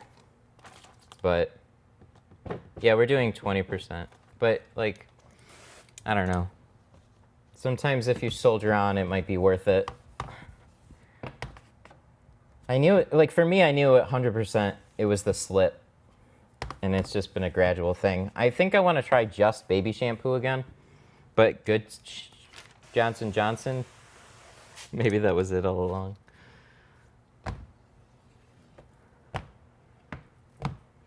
Let's just cut up a video and make it look like it's perfect. I'll let my editor know, hey, do this and make it look like it was a painless process that took me 10 minutes.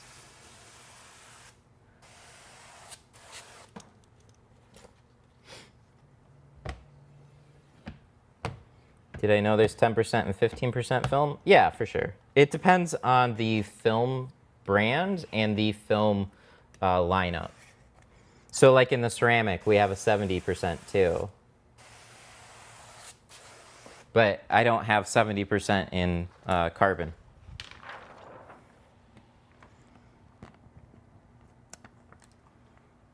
I used to be a real stickler about keeping your windows rolled up. You know, I'd see people leave the shop and then they'd roll their windows right down. And it's like, warranty voided.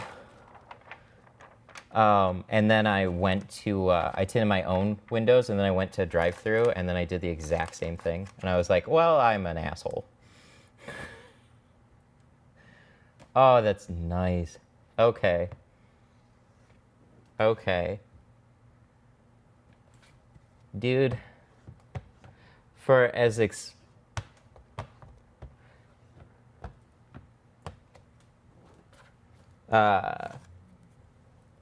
this soap,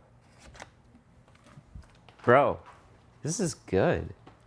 This is legitimately very good.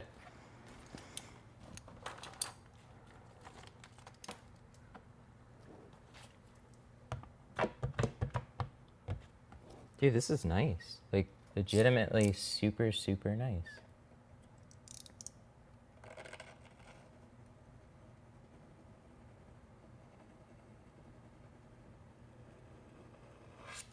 What I had a hard time doing was like stomaching the, like, when I emptied my tank for the 3rd time and I filled it back up, I put Dawn and baby shampoo back in, but I put a little bit less and I made sure it was washed out extra good. And overall, I'm really, really impressed. You're right, it fucking sucks on the outside, but on the inside, dude, this is really, really good for this film. I get it. Dang, dude, that's awesome. This is going so nice. What the fuck?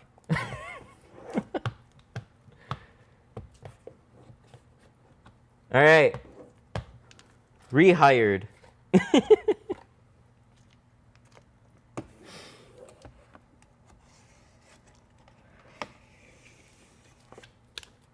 I wonder if we can get an interesting story out of this for, like, the perfect slip solution.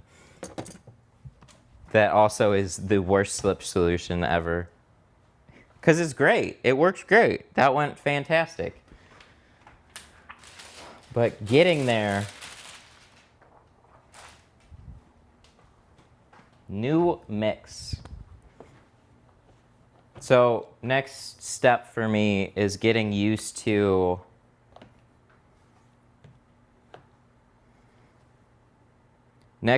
trying to get used to oh, I don't know.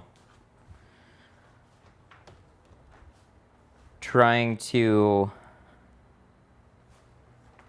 get used to it on the outside, as crazy as that sounds right now.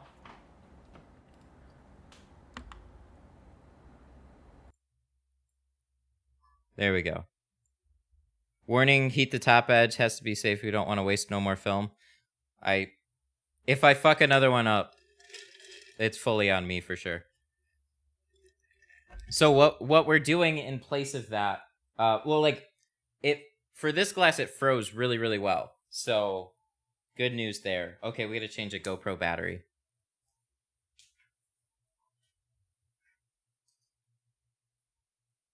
So just from the way that it's sticking on the inside is really confidence inspiring. Down at the bottom edge, I think it's just the type of seals that it was, but look, I'll keep it in mind. I'll be cautious. Now you get a grasshopper, many nice jobs to come. Thanks, man. What's one day a sacrifice? Not bad. On stream's a little, a little sad. What's what music in the background? There shouldn't be anything, as far as I know. No, we only got those. Okay, cool. All right, let's go back. All right, let's go back. Let's continue.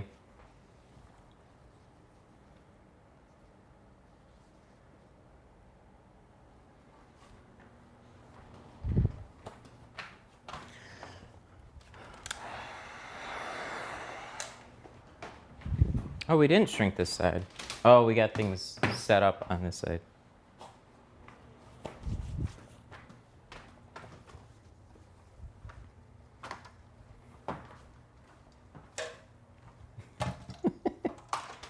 Really good job. Thank you, guys. And I'm sure there's some people that are just like, what the fuck?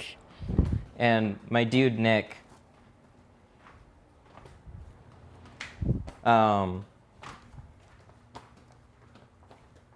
so I got a buddy now helping me with like handling some of the back end stuff. So like posting, and like with marketing and some stuff like that. So that's been really, really helpful.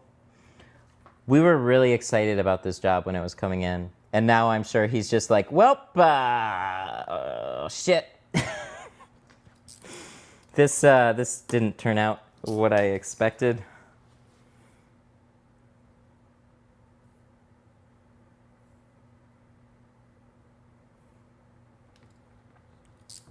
We got a lot of ground to make up now. But we have figured a couple of things out.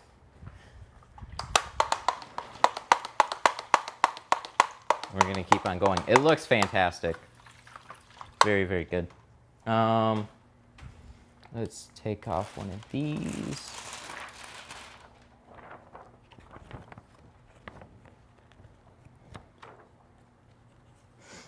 I'm dizzy with all the fast camera movements. Yeah, we'll figure out technology eventually to where this is more possible.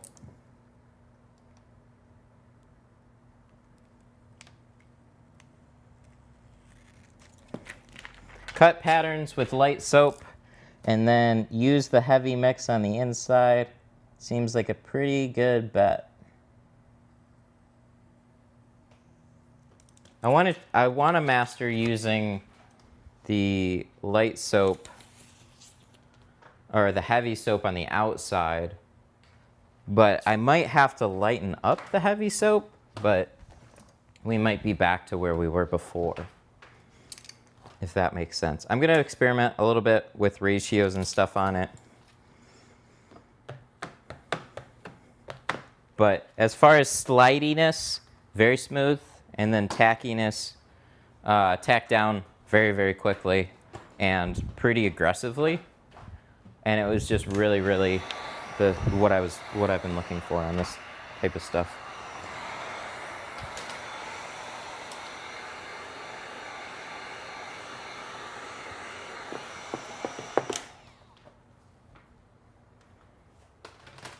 Question about the blazer yesterday. That was a full ceramic job. Yeah, we used ceramic yesterday, and I used a different mix entirely. I used Ajax and a different baby shampoo. But as we saw, it's stuck on a couple of spots, and that's what I've been trying to remedy. It works for the most part. It just all of a sudden would grab pretty aggressively, and that was really, really frustrating. So then Jay chimed in today, or at the end of yesterday's stream, and suggested this. And I know a lot of other people are using these types of glues with their films. So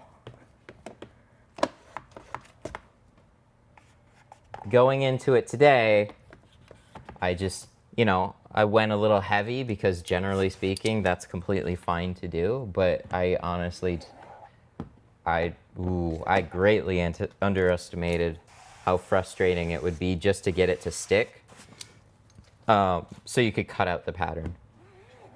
But now, we seem to be on the right track now.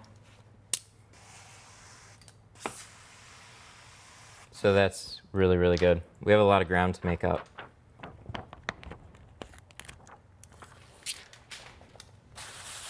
Quality of the installation is king, though. So even if it takes longer, as long as at the end of the day the job looked good, I'm sure he'll be happy.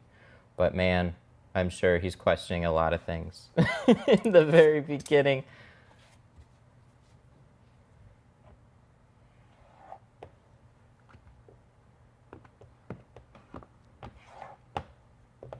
This was a happy surprise, though. Really, really cool. And like, I'm sure we'll have a nice conversation at the end of this. He said he tried tinting for the first time on this one, and it just didn't go so well. And now for sure, he can look at this and go, thank God. I can watch a pro fuck up and be frustrated on it too.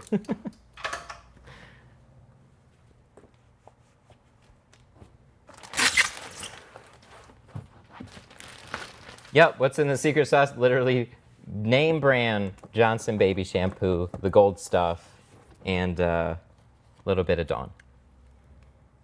A little bit more baby shampoo than Dawn, but like a little squirt of Dawn in there, and then just some little bit of baby shampoo.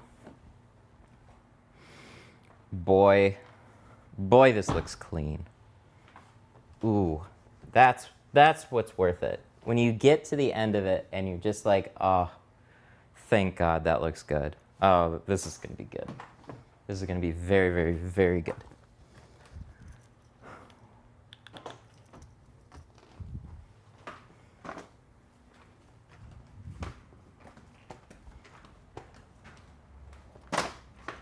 Hopefully this week will go good. So that's there.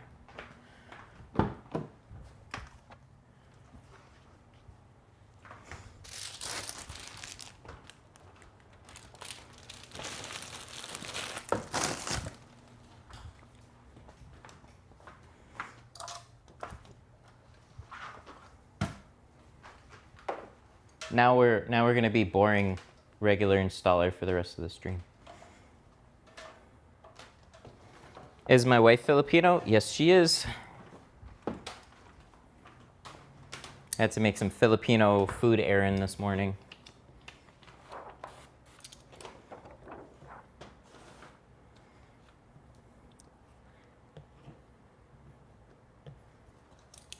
Maybe a light mist? Yeah, like ultra light.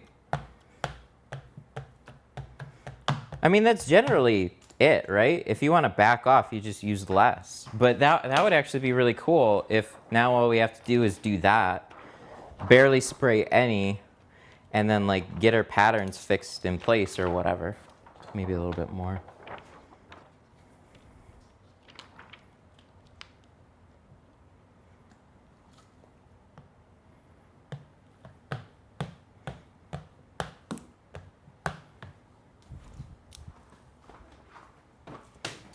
Okay. Oh.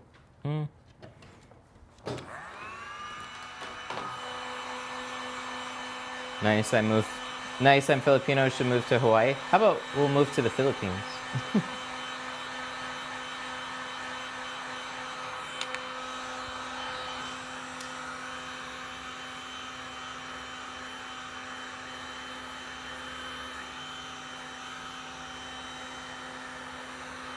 Because I usually have to like soak down the outsides. So like what would be cool is just using way less in general, so I hardly have to spray anything on the outside. That'll save water, that'll save slip, that'll save a lot of things.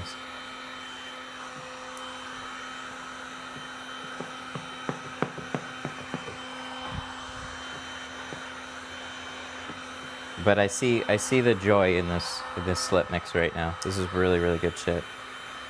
God, it's such a soap bomb. It's funny that like centering in on mixing dish soap and baby shampoo together like helps fix my issues, because there's people that recommend dish soap and there's people that recommend baby shampoo. I just think it's funny. It's like, oh, actually the best is both. Oh yeah, we gotta do this guy. I guess it was lagging on my end. Oh, that's no good.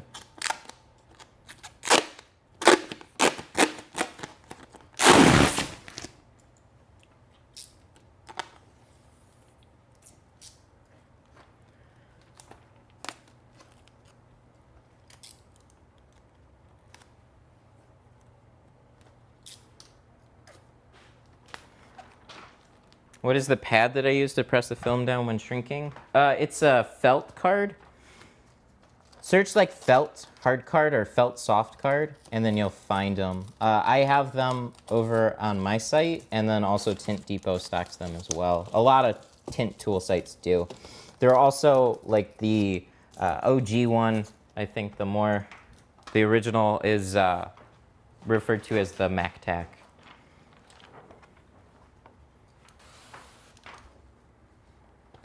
You're very welcome. They're mostly for like the vinyl wrap industry, but window tinters have really taken to them because less issues when you're installing or shrinking film, because it's felt, so it'll bump right over like a speck or something instead of rip through it like a hard card.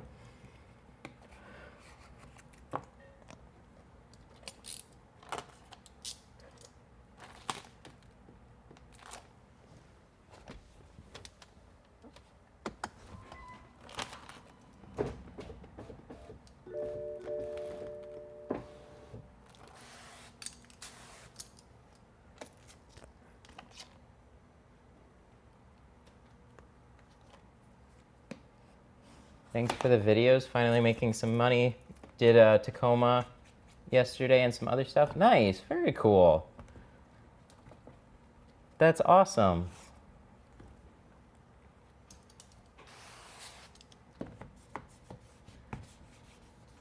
That's what it's all about, man. Do I sell the plastic for door panels? Nah. You can find it at a local Lowe's.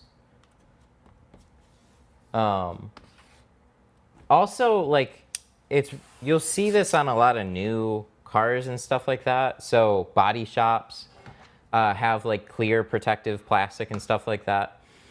Glass shops have it. Some of them grab really well to door panels and a lot of them don't. So I'm still experimenting. But right now, we've been using like this stuff for quite a while now. But I would like to find one that works a little bit better.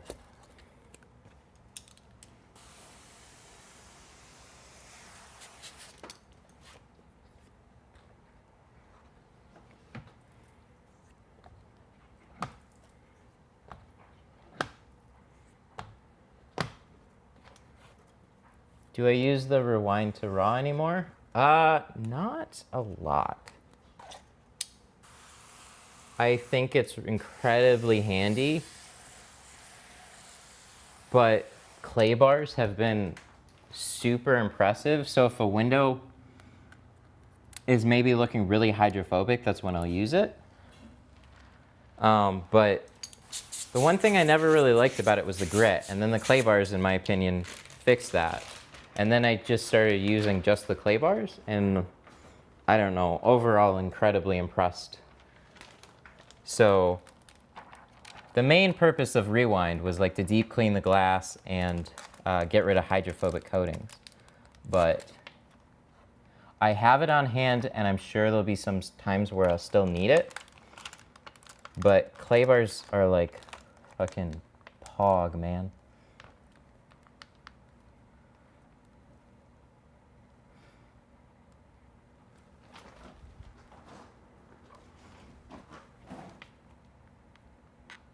Oh, it did it.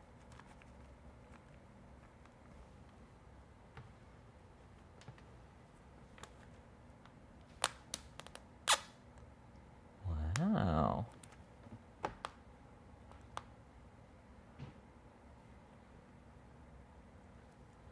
Did that?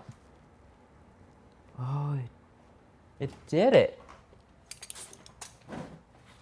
Nice.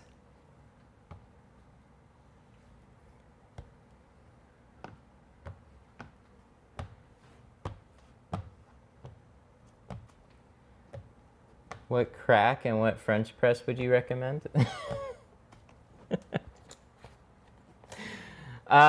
Honestly, French press. Yeah, I know. I know it's a joke. The French press though. Honestly, if you guys have never tried a French press, they're fucking great.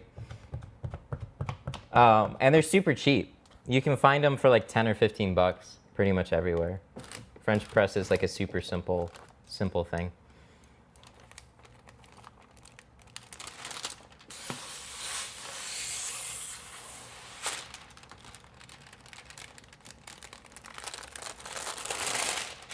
See, if this goes too good, then y'all will get bored, right? This back window should be fast. I'm scared to say it now, though, because of how many problems that we had. What was cool, though, was, so I had it pressed a little over to the right, and I was able to adjust it. Sometimes with the improper slip, when it's too sticky, that's where I was really running into problems. I want to be able to like overshoot my pattern just a little bit to like sneak it into the side. Or if I accidentally do it too, I want to be able to correct it. And I shouldn't have to peel the film back and fight with it to make that happen. It should slide around relatively easily, not too hard. It shouldn't freeze. I don't ever want to see my film freeze on the glass and then just like peel it back and like, and then do something like that. That's a bad situation. And if your film is doing that, you should adjust your slip unless you just like a tacky mix. There's some people that like it tacky. I don't like it that way. I want to give a nice smooth slide around and then, you know, tack back down when I squeegee it out. Maybe a little give after that is fine too. But just this, when you slide it around and then it just like all of a sudden freezes in a really dumb spot, that's where you're gonna have big issues. This is going, let's get some digital scales and do a perfect mix. Yeah, man, we could. It's gonna depend a little bit too on temperature, but figuring out like the right mix together and then getting some type of uniform. I always thought shot glasses, 1 ounce, like everybody recommends 1 ounce per gallon. So shot glasses, I found out, are 1 ounce. So it'd be kind of cool to like everybody be on the same page, and then it's a good reference point. Which side? Let's do this. Well, I hope I've redeemed myself a little bit from appearing like a complete hack, but I think we still got a little bit, a little ways to go. This is going really, really nice. It looks super good. Very, very happy.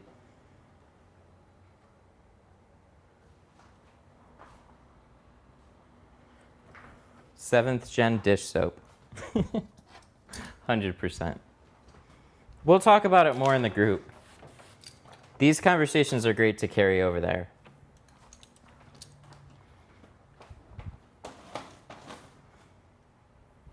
Okay, let's take this last roll down. We're catching up. And when I go into future ceramic jobs, I won't have any problems. You should have a shot glass in your merch. You know what? I told Tint Keg to do that.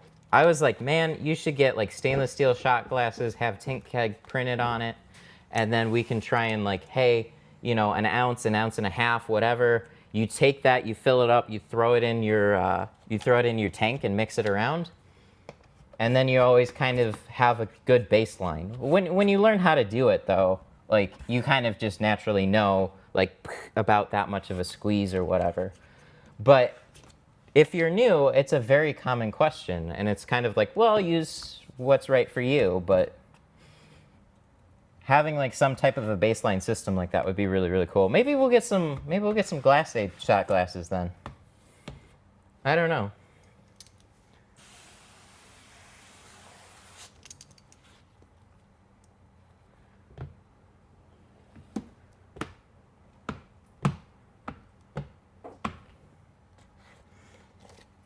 So some people are saying Dawn and baby shampoo together, which is so funny because it's like there was Dawn people and there was baby shampoo people, and now we're bringing everybody together. It's a beautiful thing.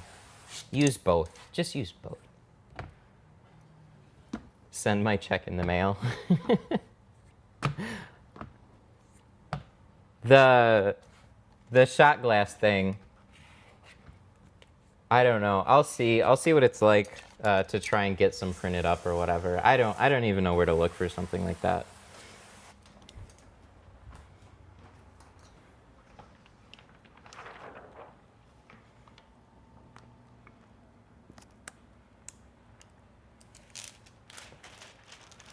Jaybird, now what you do is you take Dawn and baby shampoo and then you private label it, and then you can try and sell it as the perfect slip.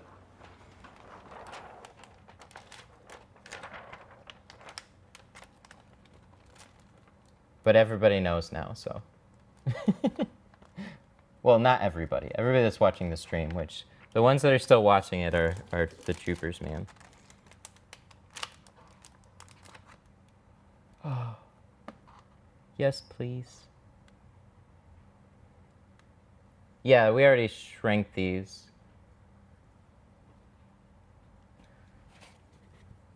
If you sift through all the bullshit, you'll find it.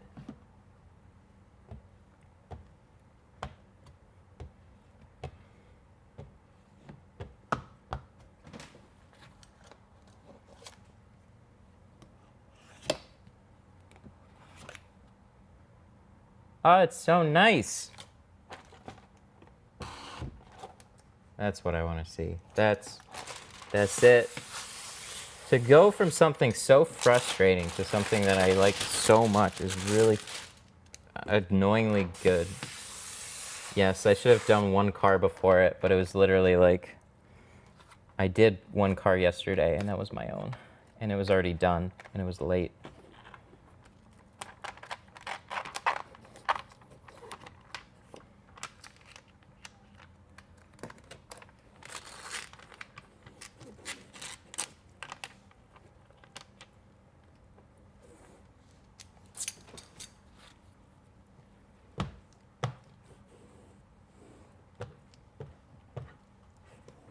It's cool. I don't mind giving away my ideas as long as it helps the community. That's nice.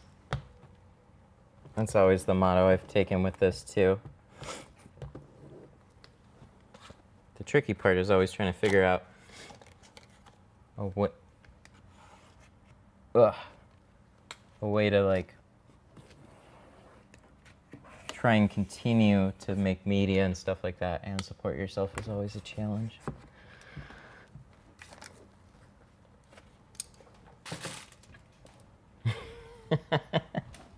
This is a part of the movie where the superhero wins? I hope so.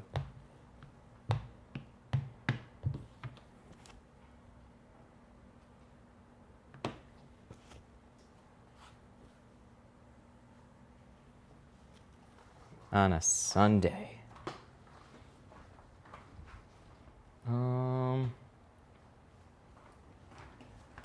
I love that question. How am I able to read the comments? I got you guys all text-to-speech on a headset, so I just listen to you guys talk. Which, when we're in the middle of a painful situation, it actually has been more encouraging than I thought, because there's a lot of people that are very nice about it.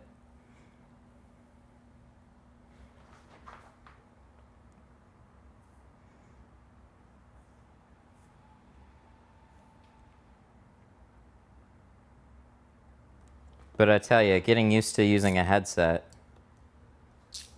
with text-to-speech while I'm tinting, that's been a whole nother challenge. Because you all guys sound like Microsoft Sam. Even when you use exclamation marks, it sounds very monotone. I wonder if I can get that Brian text-to-speech guy installed. That would be cool. You guys ever seen XQC's stream? 7777. Is this?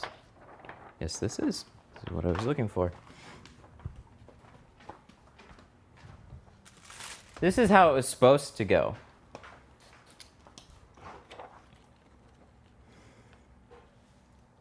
I'm surprised you're tinting on a Sunday.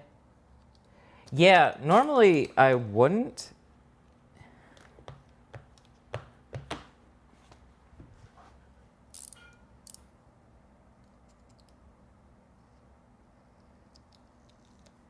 Normally I don't tint on a Sunday. But considering a handful of cancellations in the week and just how it went, is like this one, I make Sundays available to special jobs, and this is a very, very special one. So it's kind of like adjust some plans. We're gonna go out and see some family a little later on today. So my morning was gonna be just chill and iced coffee.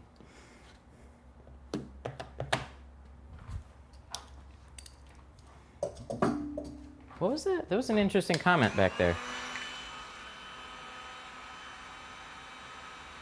Can you please just yell, Mia, come out now? That would be great. There you go. I have no idea why you wanted me to do that.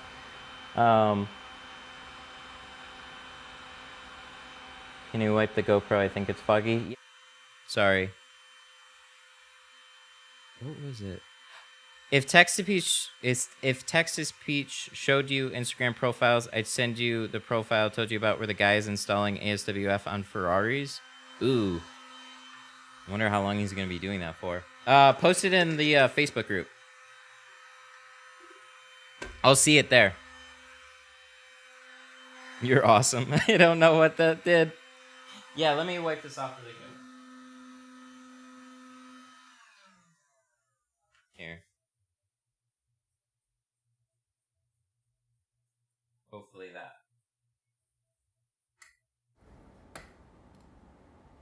Hopefully that'll be a bit better for you. Thanks for pointing that out.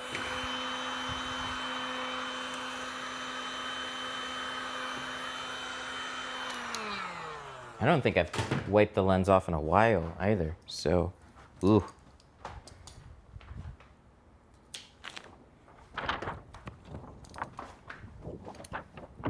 GoPro's also smooth, I can't even talk.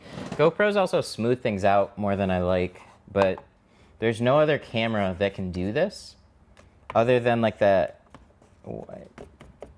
Insta360 Action or whatever. The Osmo Action will do this too as well, but it doesn't look quite as good, so it's pretty comparable.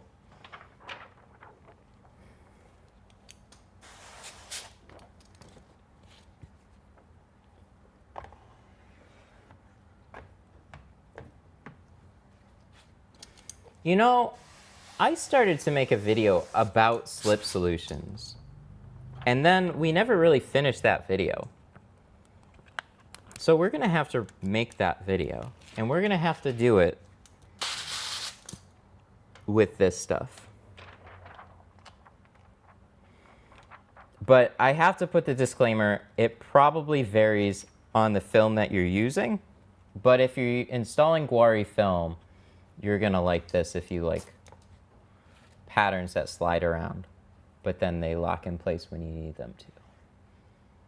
That's good. That's good shit. That is impressive.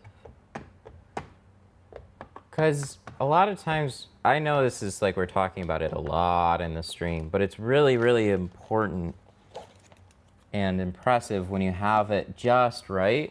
And like sometimes you squeegee it and then the rest of it will still be shifting around a lot and you have to like da da da da da. Or it'll be like, and then you're just trying to, you know what I mean? But this is like, ooh, this is good. This is what I like. So good shit. 10 out of 10.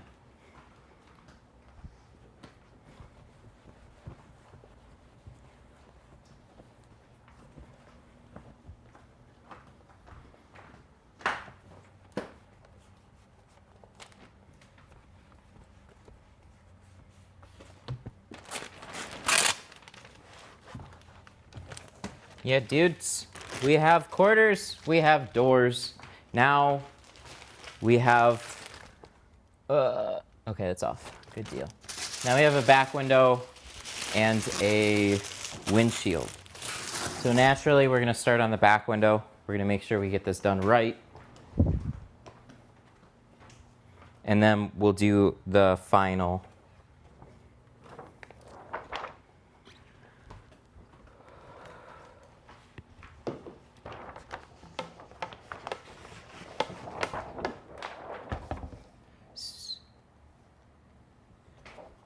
Serious question. Have you ever considered teaching people in person? I have a lot, and I like it. The problem is this place isn't the best for that.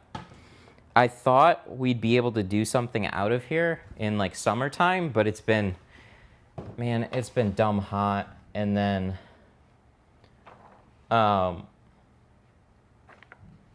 it's still like my home too, so it's like I kind of, I don't know how to say it exactly.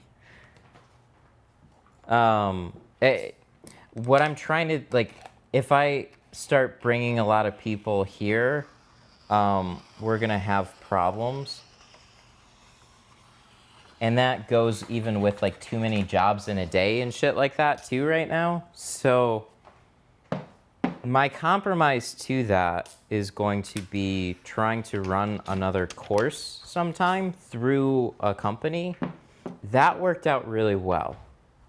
So last this past March, we did a class with Chicago Auto Pros, but it was a lot. Like, it was a lot of effort on their end, especially to organize the whole event. And I really would like to do another thing like that.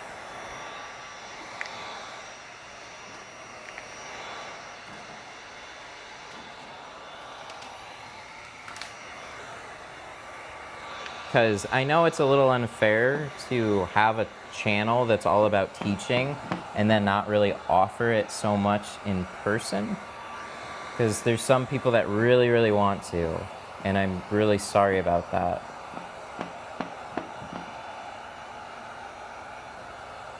But it's just got to be organized correctly.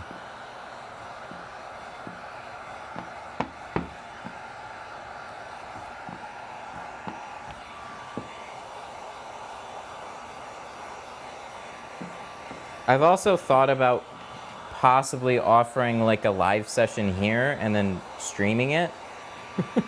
But I don't know how comfortable somebody learning would be with being blasted on stream necessarily.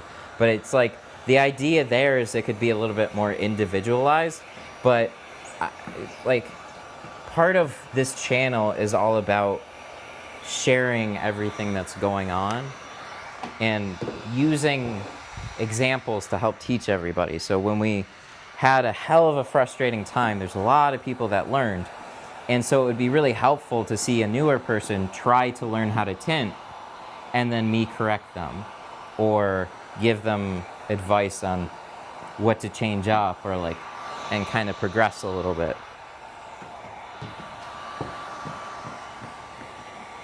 So we might be able to set up something like that, but I don't know if we could do it on a multi-day thing.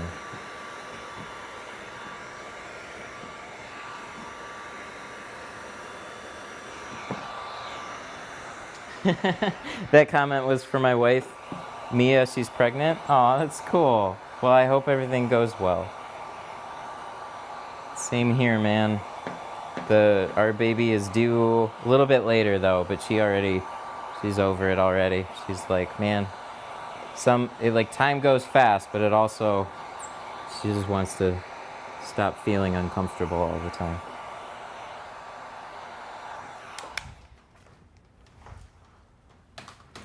Good deal. So this is 20. I bet you could make good money off of offering individual lessons as well. I think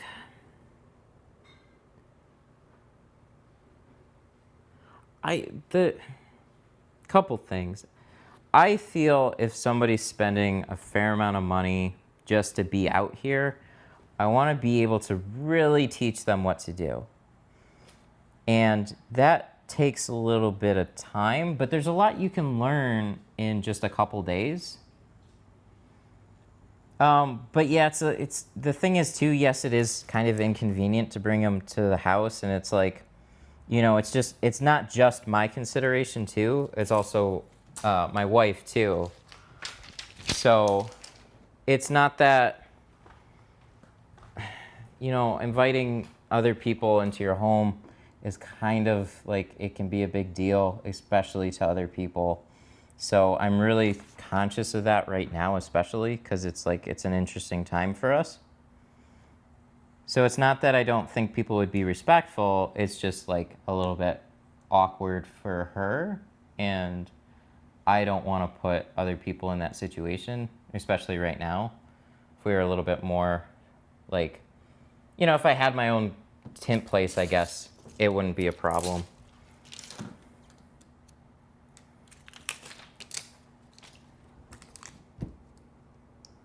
But I didn't go that route yet.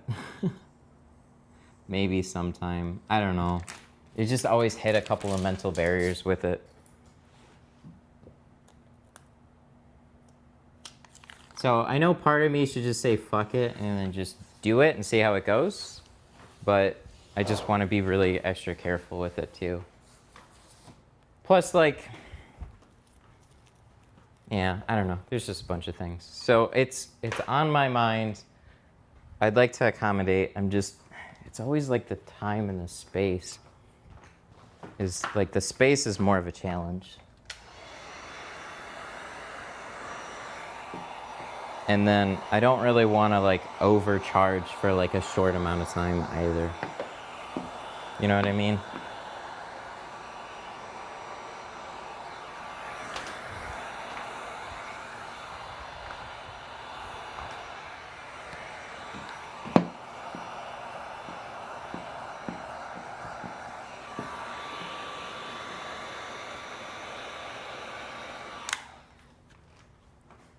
I got the V Nano and I've messed up already. Don't like it? Oh, that's unfortunate. I haven't tried the V Nano.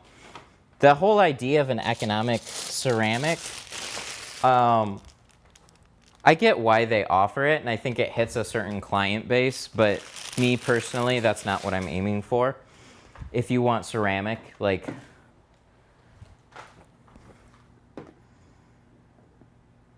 I don't know, I want it to be really worth it. It's too much of a hassle to do a live class when you can do it on stream. Yeah, kind of. Yeah, you're right. But I don't want that to come off like arrogant or anything either. So hiring somebody and training them at a shop even is very challenging. I never really thought this when I first tried to teach people, but I noticed over time how much slower I had to go just to try and teach somebody, because you're trying to explain things and then you have to always try and make sure they're doing what they're supposed to or the proper things, and a lot of it is just finesse. So yeah, it's all a challenge. We'll get there. Okay, let's put that down there. Does this one pop out? Oh, it does. It's just being a little bit out. Oh, there's a Wagner. Ooh, that was the more expensive one with the dial on top. Cool, man. All right, so let's put this up here. Got a nice exposed back window, so this should be good. Towel. Let's put a towel back here.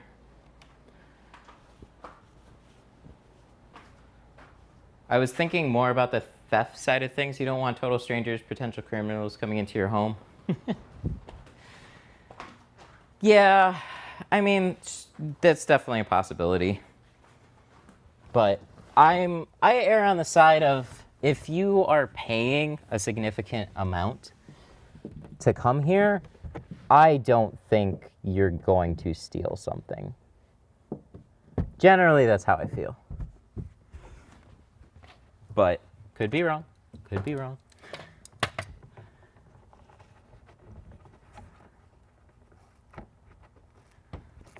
Oh, I don't want to lose this. So I want to keep his cable here. This is his USB cable. We'll keep it right there so it's still accessible. You don't lose it in the headliner. There's that. So remember, we had some adhesive over in this area. We'll go over it a little bit more thoroughly. We have a nice clay bar. We're going to wipe the whole thing down again.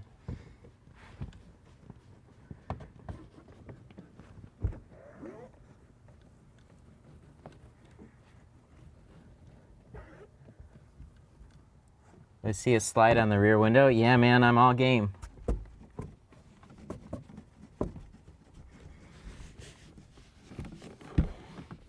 This has a unique smell to it.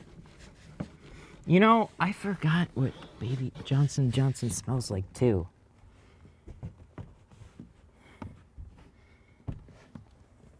Ew. Love clay bars. Shout out to just clay bars, man. They're so cool. Look at how much shit this will pull off. Off the defrosters, off the dots.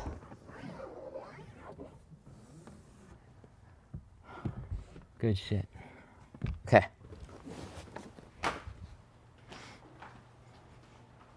I smell bacon.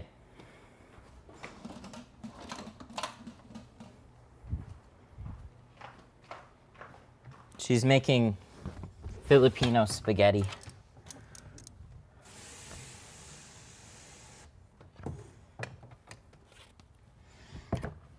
Rear windows are always the dirtiest. Nobody ever cleans it. True. But the interesting thing about it is even if you clean them with like a scrub pad and stuff, just, I don't even care if you get my clay bars. Get any white clay bar and then go over your defrosters. Oh, it's cool. They do so well for cleaning them. And then they just like, there's this black residue that's been on like every single one. And it pulls all that shit off. It's like putting silly putty on like a newspaper and pulling the ink off. Except you're not damaging defrosters and pulling off copper. You're just pulling off like a surface contaminant or residue or something.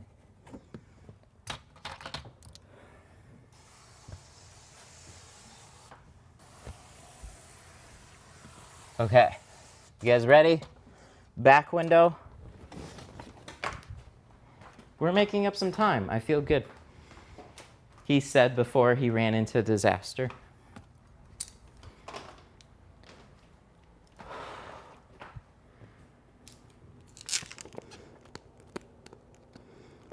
How many cars does a clay bar last? That's a good question.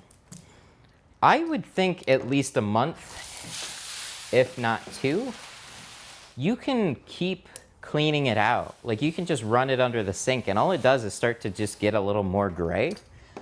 I mean, I've dropped them on the floor, I've picked up rocks, and then you just take it under warm water and massage them out and you're good to go. And we're not using this on paint either. We're using it on glass. So it's mostly just for picking up contaminants. And you don't have to worry about it scratching because glass is really, really hard. So you'll get a lot of use out of one of them.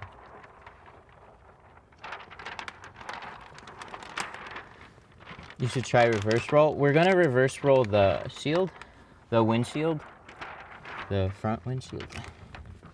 But this one, we're gonna stick to the good old-fashioned Frankie.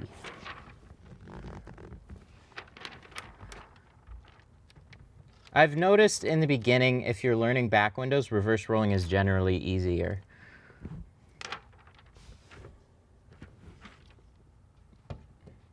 I've been doing it this way for so long that this comes more natural to me.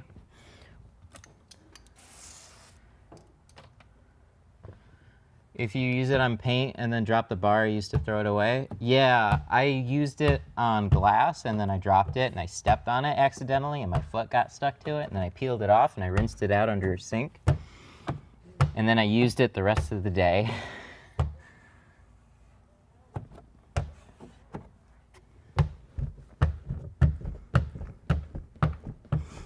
Water temperature, if it's warm, I'll just use cold water, and if it's cold, I'll use warm water. It's not necessary, though.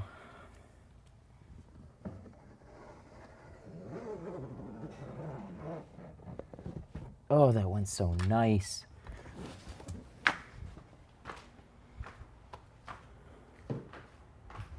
That slid very, very nicely. We just took it a little slow. Very, very good. Was Squeegee is the yellow one? That's a flat out. It's by Fusion. How does he make it look so easy? Go back to the beginning of the video where we literally spent an hour fucking up cutting patterns because soap. It doesn't always happen. And when you make changes, sometimes you just, but man, this is good. This is good. We're back. We're back, boys. Now it's time to mess up a windshield a couple of times.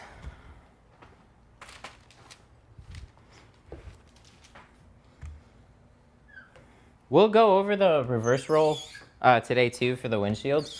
If you want to look at the perfect windshield tint, that video is pretty good.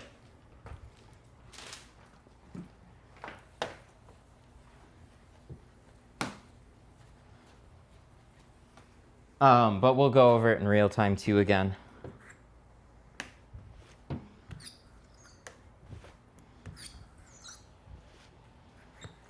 But I guess we don't want to speak too soon. Let's make sure we're good.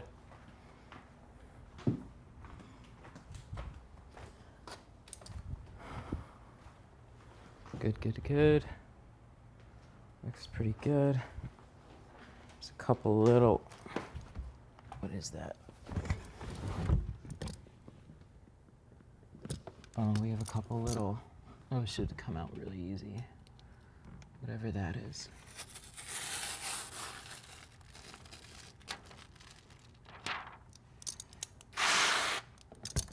Couple of hard specks came off. Oh, there, yeah, good shit. Love these, love specks like these. When they're a little bigger and they seem like, how do you describe it? Just like a miscellaneous bigger speck found its way. And you can like feel it right away and you see it like, you basically like brush it right off the surface of the glue. Those are my favorite because they're super easy to fix.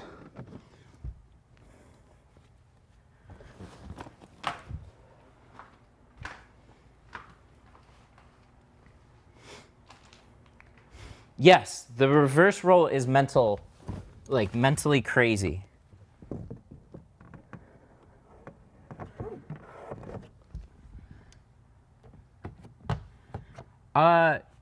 Classic Pro and Pro Nano, I haven't had as much success trying to save it, but also like we just figured out with slip, so that happened really easy on this one. So I'm really curious, and I guess getting the right type of spec. The carbon, I've had a real easy time fixing those ones in comparison. But we had like a couple little, like one, maybe two, and then I felt them brush right off the glue. Sprayed them out. Perfect. Oh. So we'll clean this off, and then we'll do the shield. We made up a lot of time, which is really, really good. And I think when we go forward into our next stream, we'll probably be a little bit better. God, that was such a painful thing to go through, though.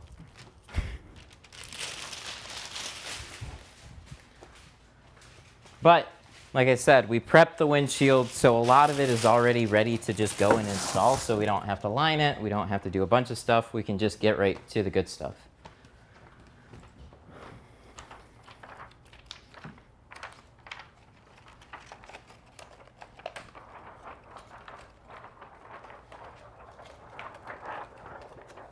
My first message to this guy is going to be, I'm so sorry. They usually go much better than that.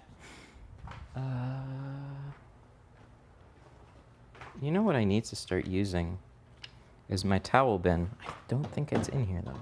Yeah, there we go. No, keep that.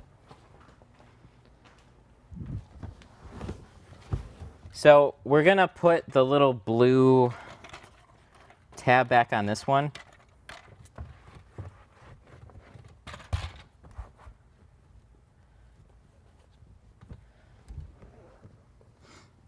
I try and cut along the seals, but my blade ends up digging into the seals. So it's tricky to explain, Little practice, and also angle your blade. Put sideways pressure against that seal, but angle your blade differently. Good.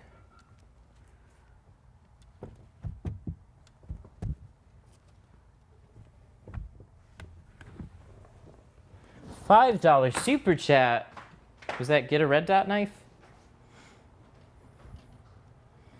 So yeah, real quick, when you're cutting on a seal, don't dig into it. Always like do sideways pressure, and then you can hold the blade angled this way. So it's just take some practice, but that's a good way to do it. Oh, straight up. That was just a straight up. Charles, thank you so much for the super chat, buddy. I appreciate you. God, you've just been on fire with them. I need to start writing these down. What? All right. Windshield time. Let's go. 50%. Perfect windshield. We have practiced. We have studied. We have... Oh my... It happened again. I was angling... Charles, thank you so much for the $5 super chat. I was also reading a comment at the same time. Dude, buddy. Thank you. That means a lot. I was angling into the seal because I thought it was the way it would stay straight. No, the sideways pressure does. But you still might trim a sliver off from time to time. But when you angle it into the seal, you're just going to dig straight into it. But angle it the other way and just use that sideways pressure as a guide against the seal, and just like, you'll get a feel for it. It takes some practice, but like, kind of like a snowboard. You like ride the edge of the snowboard. You don't stand straight. You're always riding an edge. So angle it like out. For the red dot. Okay, we're gonna do this windshield. Okay, we're gonna do this windshield though. Charles was being super generous though, so I had to say what's up. Okay, this is 20, so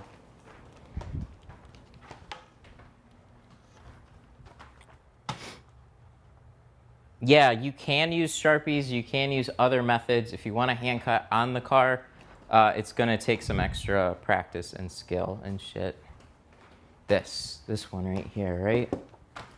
No, it's carbon. This one's my 50. I think.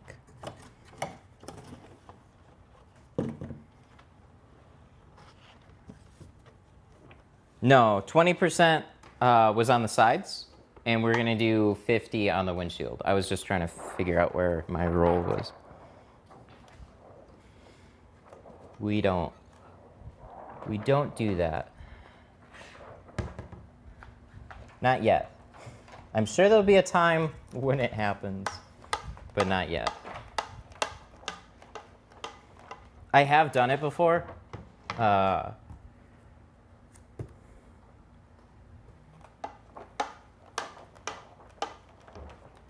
we go.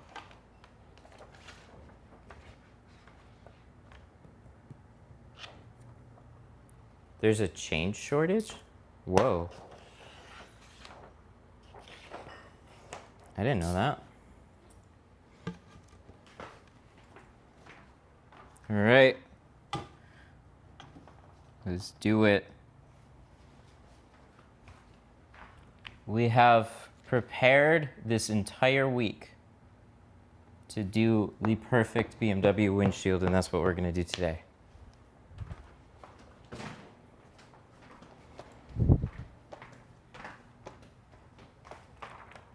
We have adjusted slip solution. We have practiced reverse rolling.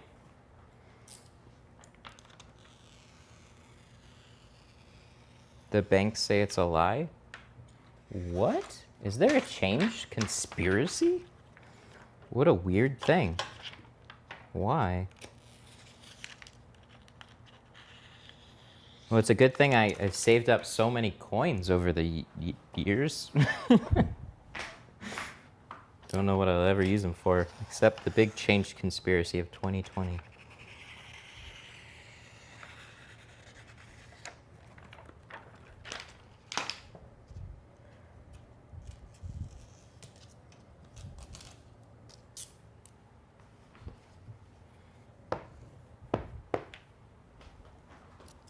I thought it was just like a COVID thing. Like they no, like on a lot of grocery stores around here, they're just not accepting cash right now. Makes sense, because coins are dirty. So are bills, though.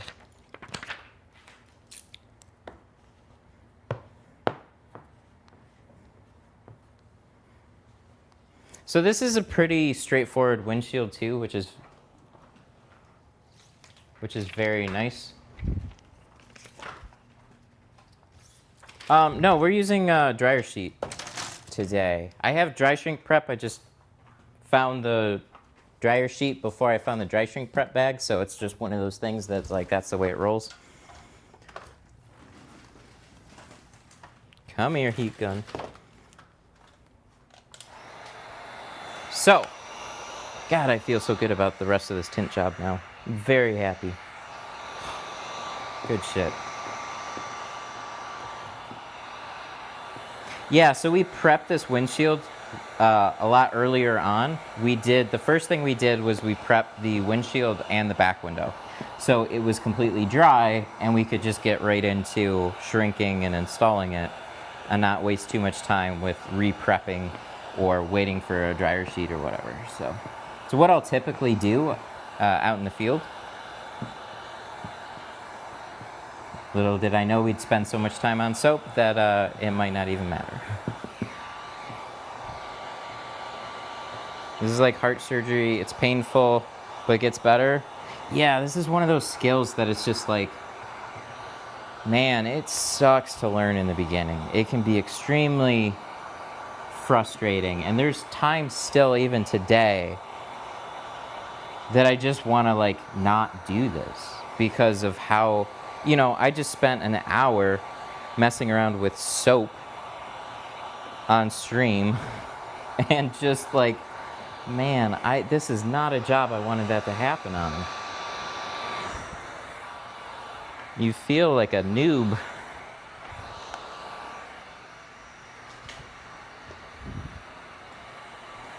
But, you know, shit happens, you adapt, you move on, you keep going.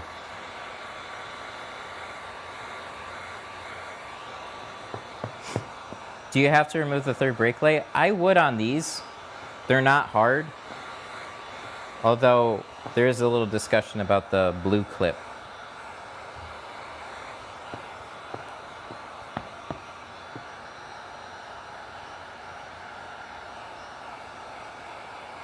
When cars come in with sunroofs, do you offer to tint them? Not usually, but it's something that we can do for sure. Most people don't end up tinting their sunroof though around here, but I know in a lot of other states that they do.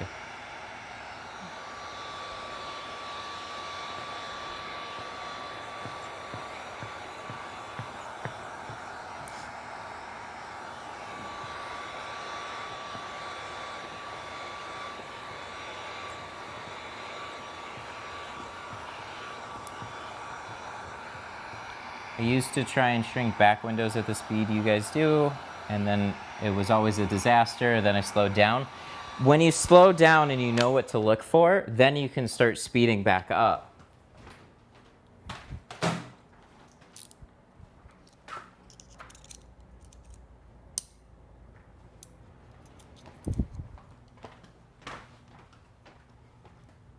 Okay, so I can't guarantee that the old baby shampoo I said is the old formula for Johnson, but it worked really, really well. What I found though, coming to Geo, specifically on their quick dry adhesive films, is it don't work the same. So what we're using now is a little bit of Dawn and a little bit of brand Johnson & Johnson baby shampoo.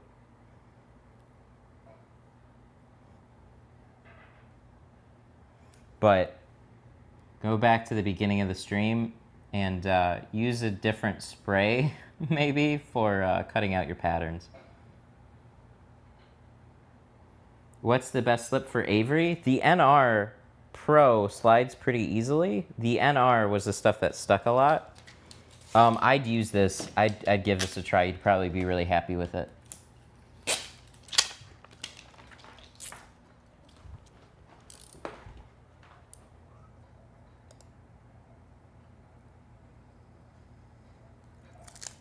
There we go.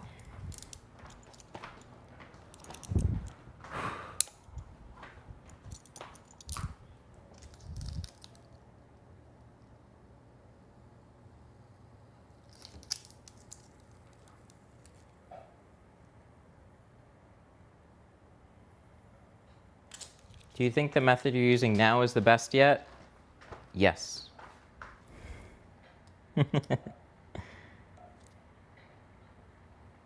I always try and use what I think is the best method. And then when I see somebody else doing something that can go pretty well into what I'm already doing, then I try and adapt as best as I can. Oh, so the other baby shampoo that you're asking about is you can find it at the dollar store, just literally Sesame Street baby shampoo. As funny as that seems.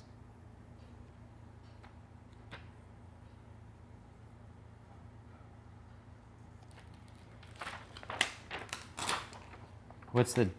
Oh, somebody asked what the darkest 5% is? See, everybody sells 5%, but that's going to vary a little bit once you actually get out of the box.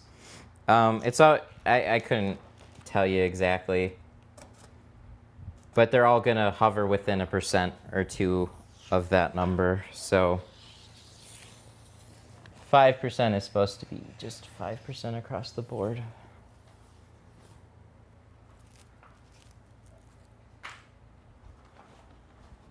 Okay.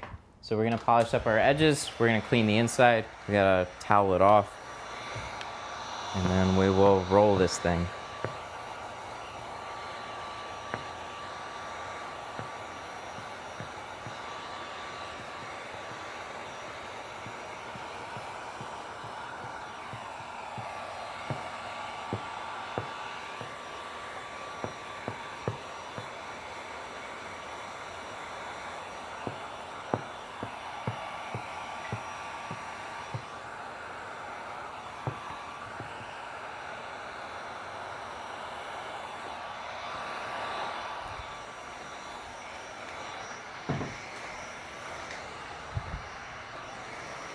You're showing us that never quit mentality. You should have seen me on Friday when I just about lost it. But yeah, it's easier to do when you've been to places where overall tinting is easier and you just fall into a groove, but getting there is very challenging. And today was just, yeah, you're right. It's one of those days that, man, I could have rage quit the stream and just like gone and tinted it off stream. And then shit would have...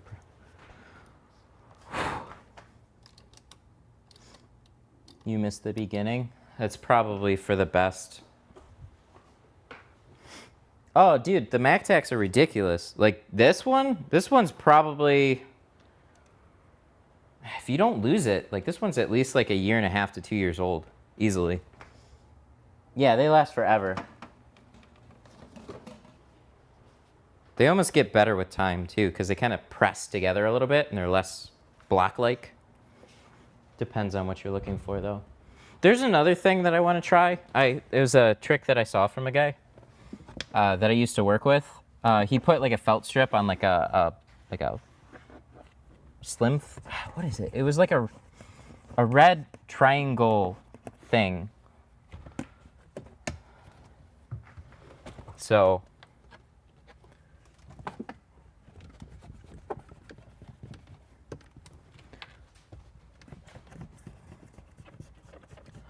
Oh, I'm one of those people that don't think 5% is dark enough. Then try and find a film that's like 2% or something like that.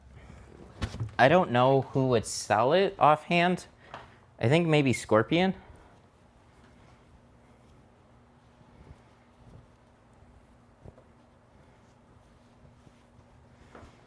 Is there any way to get rid of a finger in a side window? Yeah, you can heat it up on the outside and press it down. You want to get that glass kind of warm, and then it should press out.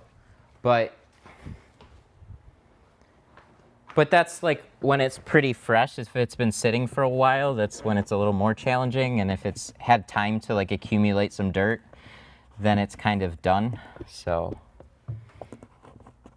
hard to say. There's some people that do 1%.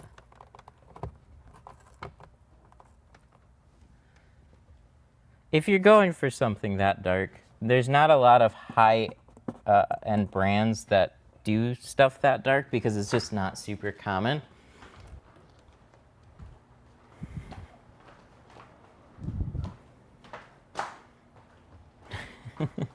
Jaybird Disaster Mix.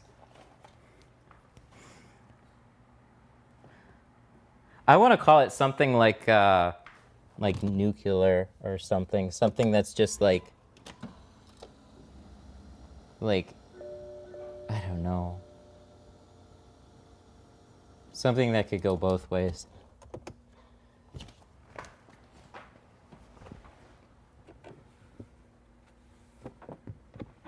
%.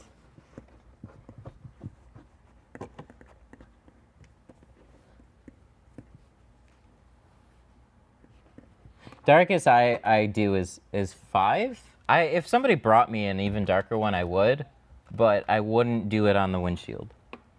And I'd be a little bit hesitant on the front doors too, because it's like, you know, I get that. I get some of you guys wanting to go like stupid dark. But when you tint the windshield and you tint the sides, man, the windshield is really where a lot of light comes in. And then when you sit in it, your eyes will adjust some. It's just, some of you guys are a little nuts. I can appreciate it, but little nuts for sure. It's for the haters.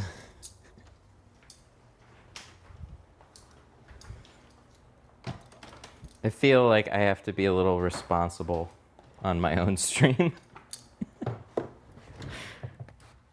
But so I wanted my car darker and darker and darker, but I stopped at 5%. So I had my car 35 in the front, 20 on the back, and then I wanted to redo it, and then I did 20 on the front, 15 on the back, and then I redid it, and I did 5 on the back and 15 on the front. And then one day I was like, I want to go dark. So then I took 5 and I did it on everything except for the windshield. And then I got in the car, I sat in it, and I looked out my side doors, didn't even pull it out of the garage, and I was like, no. So that's my 5% story. I took it right off. 5 on the sides is just a little bit much for me. But I don't blame you guys for like, oh, I want to go darker.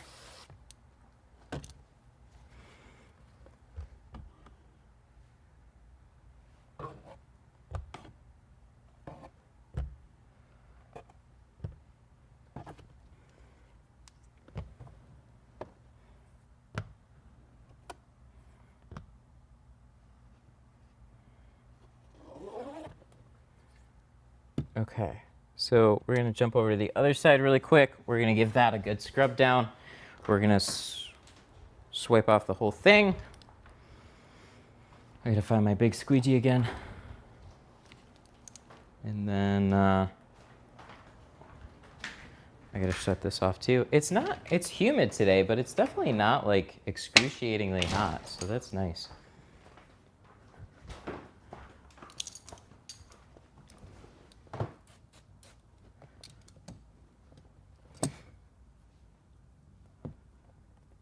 Most around here will tint for privacy, but there's still a fair amount that will like heat rejection. So carbon's always like a sweet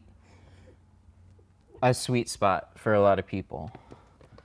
We went all out with ceramic on this one, which is really, really encouraging to see. Once you go ceramic, though, it's hard to do anything else.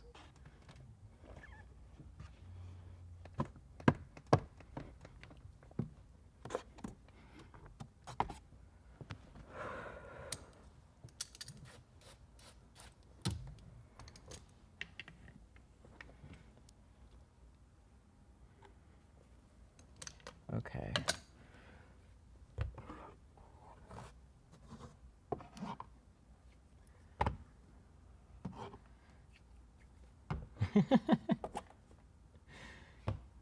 Somebody has 5% on their Urus. Nice. It's a bit of an extreme vehicle, so the Lamborghini mentality there for sure.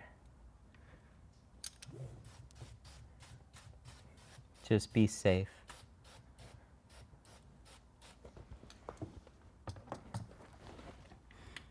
Please drive responsibly. Okay.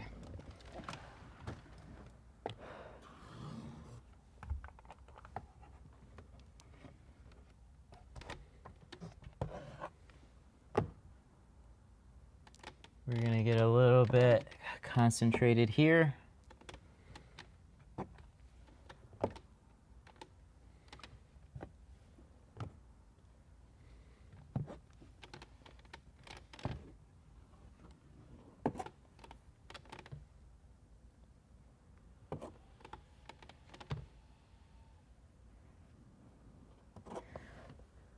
But you guys know what's more valuable than a Lamborghini here in my garage is knowledge.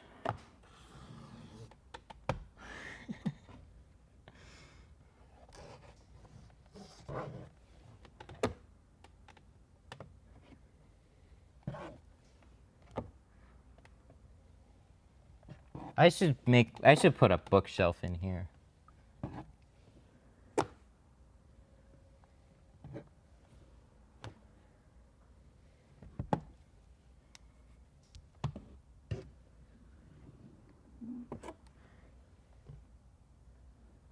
That's right, window tinting knowledge here in my garage. That was such a funny video. Good old school days.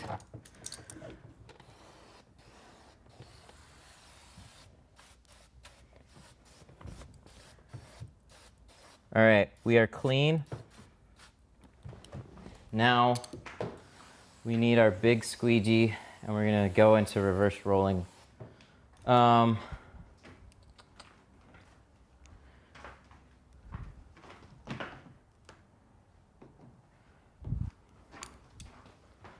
know.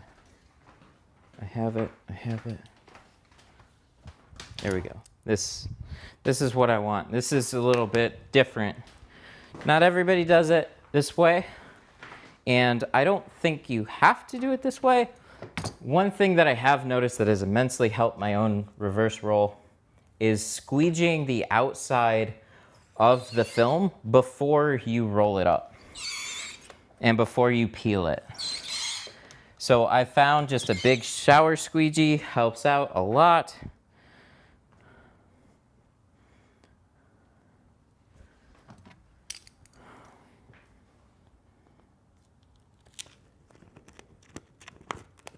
So what we're gonna do is we're gonna peel like a quarter. We're gonna grab the corner and then we're gonna peel from the bottom. And what this does is when I first started doing reverse rolling, it was kind of just a big clusterfuck. And my film, it was really hard to just for me to just pick it up and let it flop all over the place. It was really annoying. So this is kind of like a little bit more organization to your folds. and nothing's gonna like fold over on itself.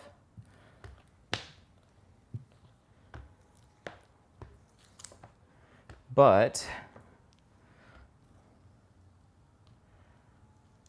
the next thing that I do is I'll squeegee the liner softly back down to the film, and that keeps my film a little bit better together when I do the roll.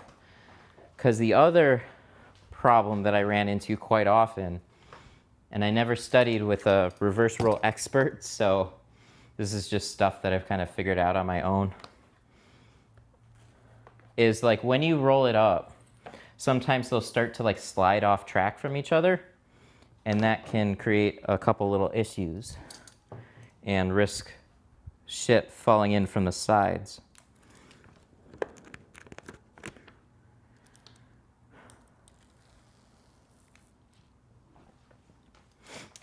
Yeah, I'm really happy with it. I've done it on absolutely every reverse roll that I've ever done since I started doing it this way.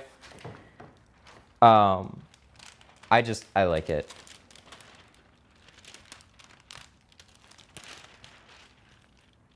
So I've continued to do it, and I don't know. The results for me have been pretty damn impressive. I'm always a little nervous of like completely fucking up a reverse roll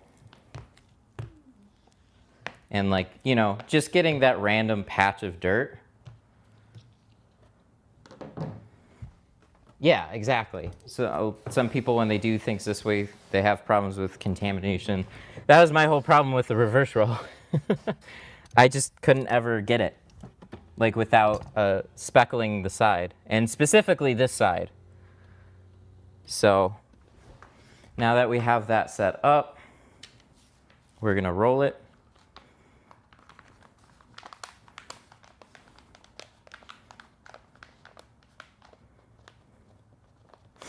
The shower squeegee, I just picked up this one from Walmart. I would like to get something that's a little bit more durable.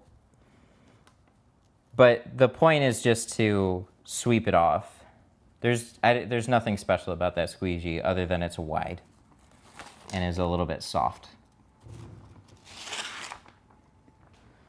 It was like one of my old videos that I was messing around with too. Like it was like a Walmart video or Home Depot video or something like that I was like buying stuff for. So I saw it laying around, picked it up, decided to give it a shot for just bigger surfaces.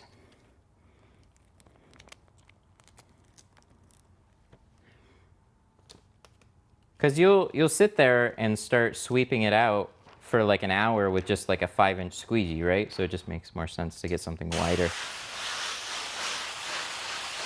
But it's not something that we're doing all over the place. It's just on the outside.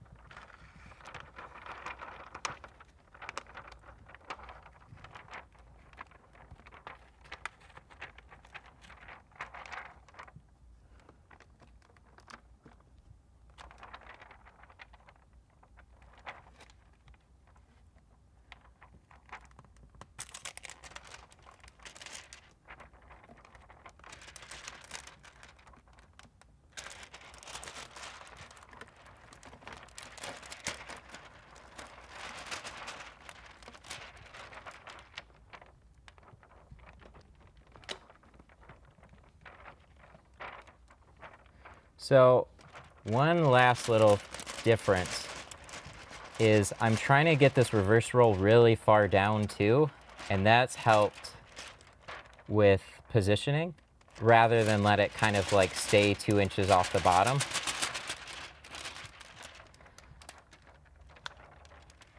But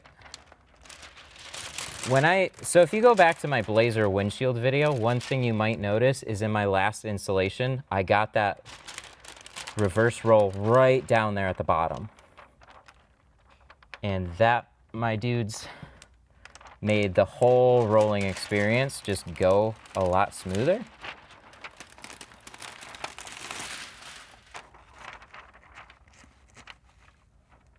Like it just did now. Ooh, that was good. was good.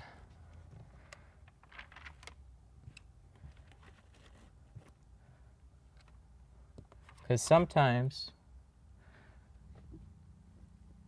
I'm all over the place with this reverse roll, and then sometimes it went fine, and then there's like this little thing in me that clicked.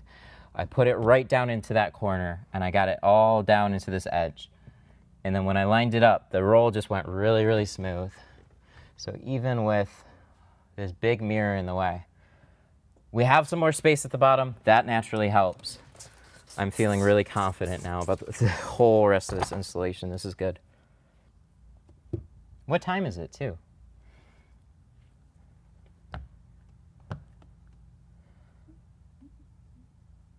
And I got a speck. I spoke too soon. That's a bad one. Where is it? Where is it? Where is it? Where is it? There. This guy right here. It would if you're not careful. See, I talked too soon.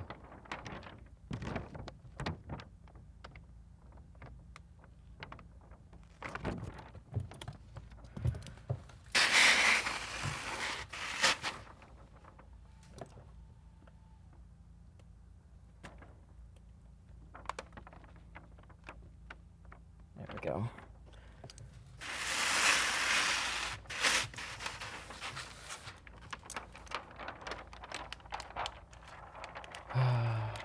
Well, we can sound real cocky, but sometimes we should just shut the fuck up.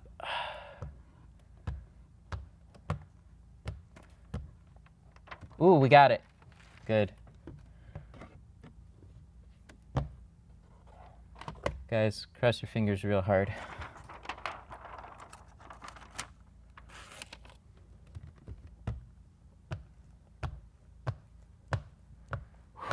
My God. Those are the only types of things that I need to figure out. The occasional random speck that just ruins your day. Oh shit, we still got one there. We moved it. It moved lower. That's no good. That's no good.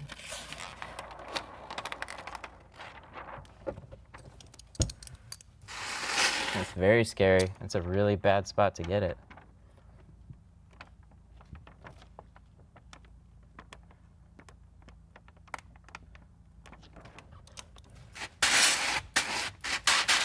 So will they still have little specks sometimes? Sure.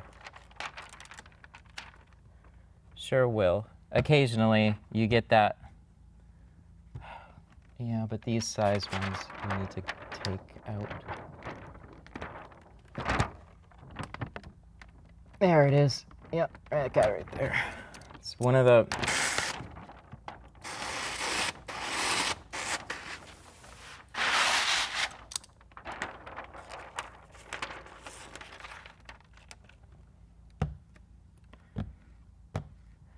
So, windshields are always those things. It's like, no matter what, you're gonna have something, but it's the level of the something that you're willing to deal with, and there's certain things that just cross a line, and it's when those specs reach a particular size. So even if I got one of them, it's kind of like this comes out or this whole thing gets redone.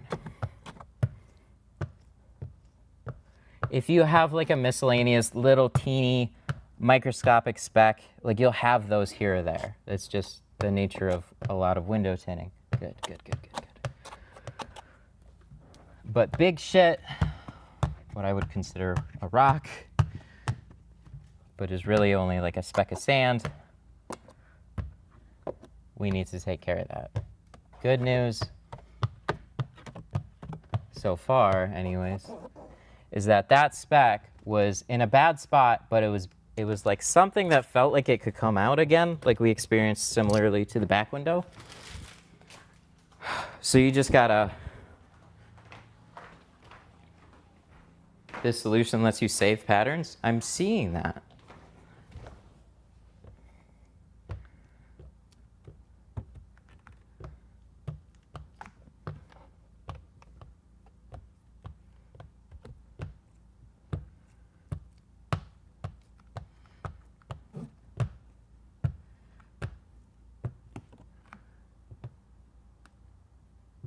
again. We got one here. Where are these coming from? It's like a big one too. Interesting. I wonder if it's stuck. Oh, there it is. I was wondering if it was like stuck to the glass, but it wasn't. It's definitely on the film.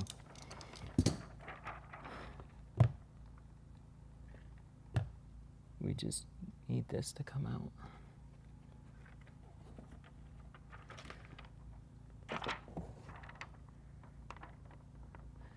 The thickness doesn't necessarily make it easy to work with.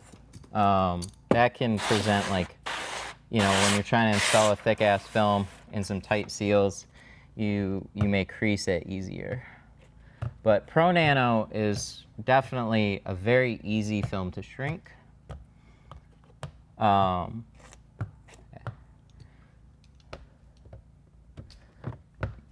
As we've seen, with the right slip, it goes much better. With Dawn and brand name baby shampoo, looks like things are going pretty well. Good.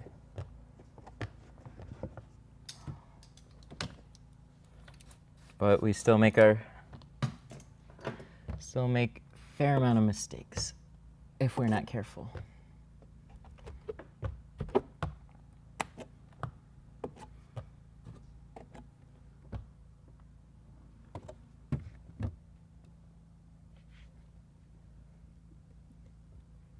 We got one in the worst spot.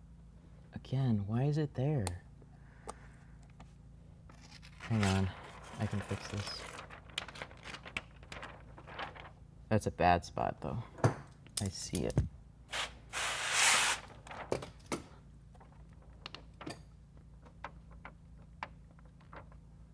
There we go, that right there.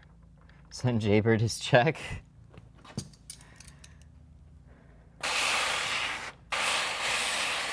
Maybe. But I did. I cleaned it out pretty thoroughly, but maybe I still have shit falling through. It's just the occasional thing. Like, I literally cleaned it yesterday for the Blazer stream.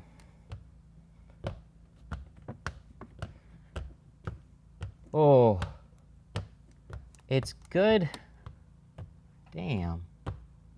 It's good when you feel it, though. It's like when you feel it sitting on the surface, you're kind of like, ooh, this is good. I can take care of it. And you just kind of brush it. What's some good practice film for our non-pros? Tint Depot has a lot of economical films. They're a good supporter of the stream.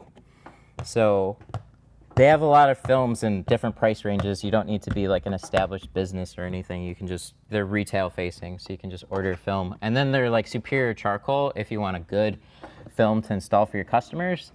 Also, yeah, that's actually pretty much it.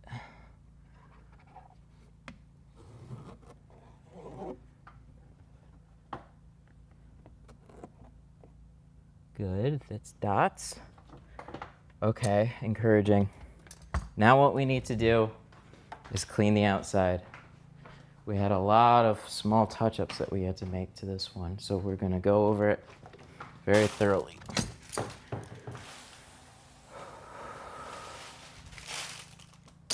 Very nervous. Stay humble. Stay humble. Charcoal just refers to like the coloring and stuff. Charcoal sometimes refers to like also, it depends on the film, but they don't actually use like charcoal. It's just like, you know, dyed film, charcoal coloring, that type of thing. Makes it a little confusing when you throw like ceramics and such into the mix.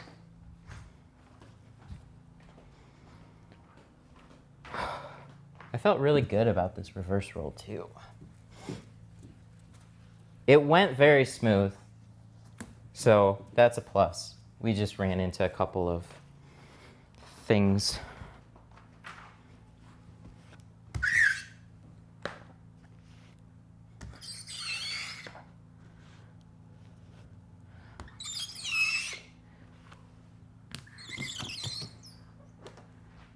Yeah, thin. So cheap thin films, that's how they keep them so cheap, is they're like a 1 mil, 1 ply, is what a lot of people refer to them as. So those types of films are a little bit janky.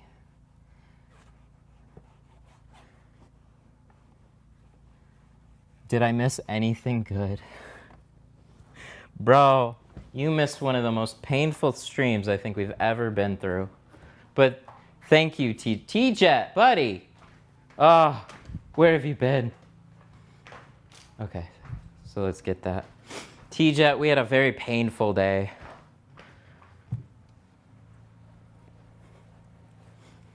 You missed an hour of soap giving us a fucking ridiculous time.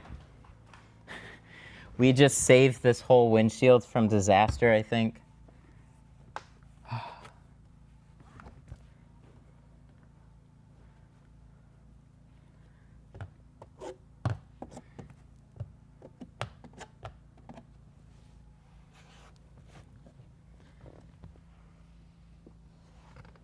Ooh, good question.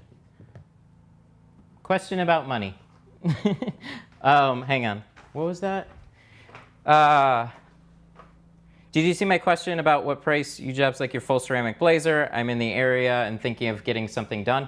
Okay, so a full blazer, if you don't want the sunroof, if you just want the sides, the back, and the full windshield, on a mid-size SUV would be, let's see, $200 for the windshield, and then $450 for the sides and the back. So it's a little bit more expensive. This one was a $600 job. So we were, with the roof, add $100 per panel. You'd be like 50 for dyed, 75 for carbon, and then 100 for ceramic per panel.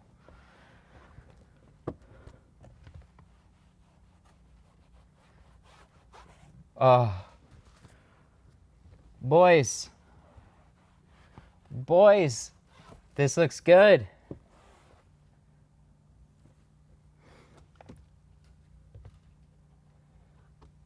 But there's jobs that'll do in here for like $240. So that's like when you want to go for like the be all end all ceramic experience. That's what it is. Carbon's a little more economical, still really good, but nothing quite beats the ceramic heat rejection. But again, we're in Michigan, so that's up to the person. I show all the options in person with this heat box right here, and then I let them make a choice. This customer was really unique because he actually saw some videos and just asked about ceramic from the beginning. So that was really cool to see.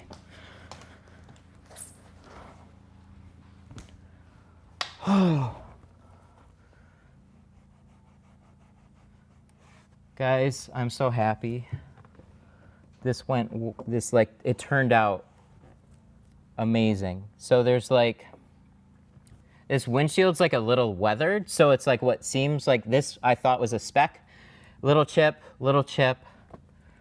Oh my God. Oh, hell yeah.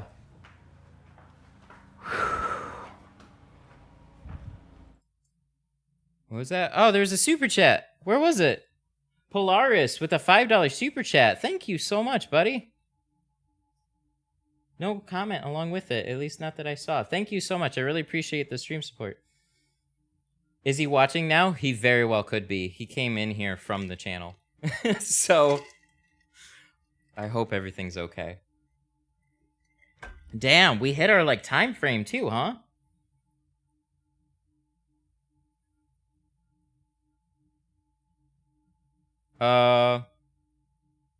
In the beginning, how many cars did you tint before you felt competent to go on your own?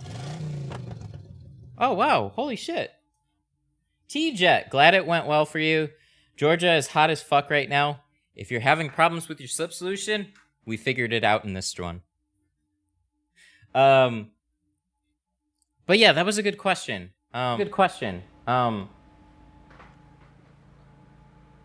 How How much? Oh wait, how much would you charge for a windshield and carbon film? 160, 160 or 170.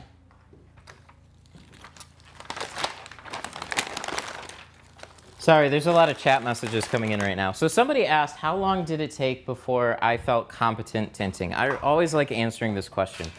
I was in a shop environment when I started to learn, and I learned with somebody, and it took, I'd say, about a year of just like consistent practice before I felt pretty competent. Now everybody's different, and that level of competence really depends on the type of car that I run into. But watch the beginning of the stream and you'll see how many frustrating things we had happen today. So it doesn't ever go. And Charles, God, you guys are nuts. Charles with another $2 super chat. Thanks, buddy. Come to Arizona. All the dealerships will send their cars. Yeah, and they won't pay very much either. Dealership Works is... All right, I want to get this patched up, cleaned up, and we'll just make sure everything's a go. So let's pull this rope. We got a lot of clearance on the bottom, which is really nice. The soak shield definitely earned its ugh.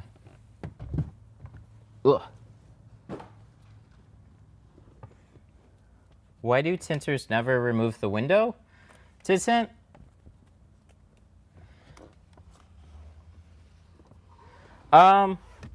Because it's too much. It's more than you have to do to get a good tint job. You don't need to remove everything. I mean, you can.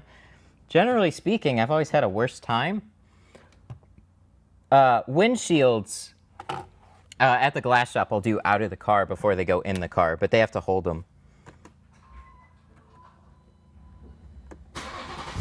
Ooh. I pressed the button and nothing happened. And I was just like, oh, okay, good. Doors open.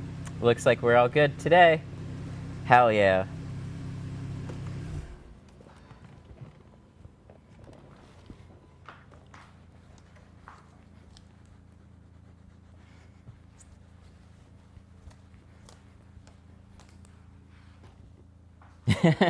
Could you run down that Blazer with sunroof? You'd be looking basically like 850, 900 in ceramic on a full Blazer with the sunroofs. Aww. Aw, Lee. Oh shit, did my GoPro die? We just ran out of GoPro juice. Here, let me, oh wait. Oh, okay, cool. What was that? Lewis, thank you so much for the $10 super chat. I feel left out since everybody wants to super chat. Haha, just conquered the V Nano back window. Party time.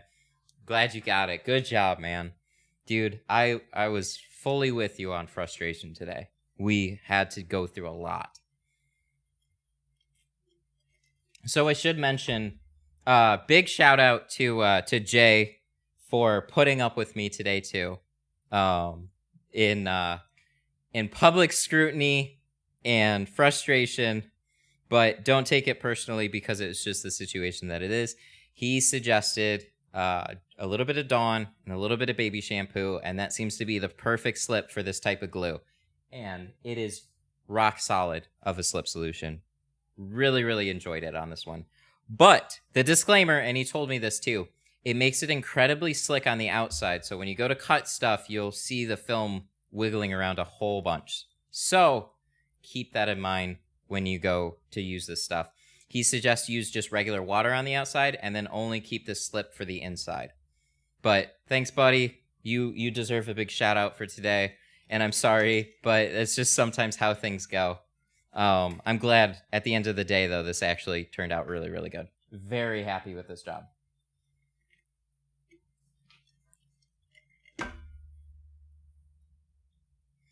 I want to finish touching this one up. I got to check in and make sure it's all wiped down.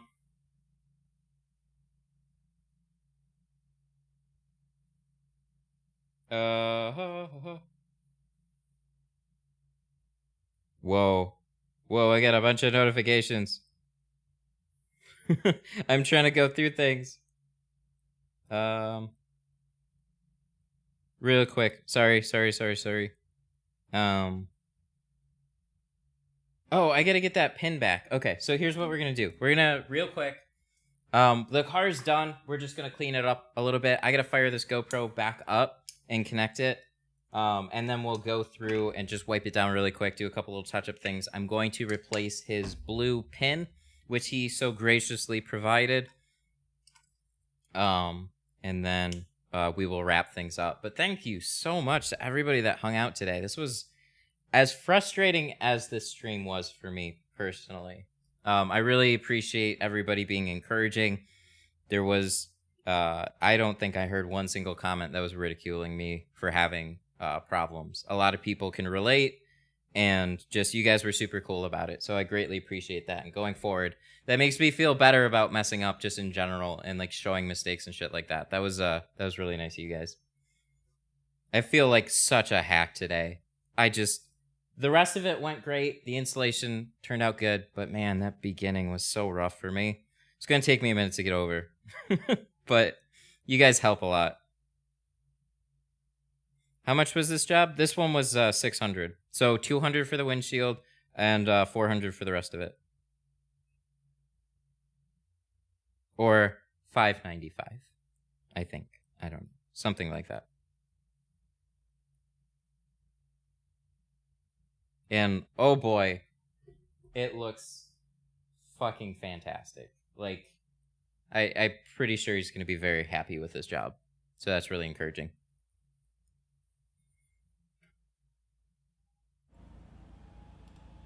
Cool.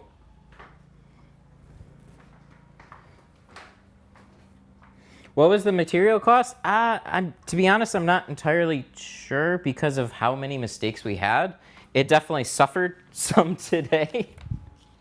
But a lot of the thing with window tint is like when you get into ceramics, a big roll is pretty, it gets expensive. Like you're talking like $600 for a lot of ceramic films in like a 60-inch roll. So when you break that down per car, that's where you really can take advantage of that. But when you run into a bunch of mistakes, that definitely each piece hurts extra more because it starts digging into your profits. But fucking, unless you have Daniel Reyna and people fucking chime in and like, hey, here's for that scrap pattern, man. I hope you do a good job. And it's like, aw, thanks, bro. So guys, start streaming when you tint, because you never know who's gonna come to your aid.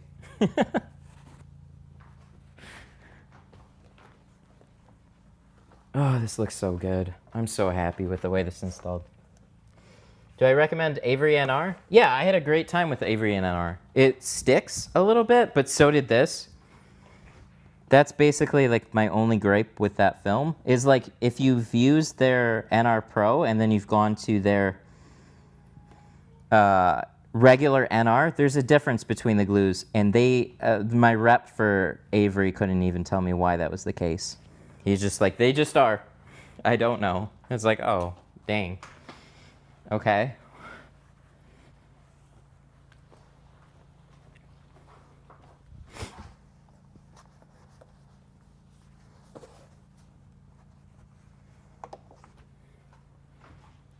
What tank do you use? I use a 3-gallon stainless steel. You can get about 60 to 90, sometimes more PSI into it. I used to just say like 90, but I've kind of backed off just a little bit because 90 is a bit excessive. But you can go ham with the pressure if you want. Okay, so like I said, we're gonna do, we're gonna change that pin. I'm just going over the outside. Want to make sure everything's looking super duper.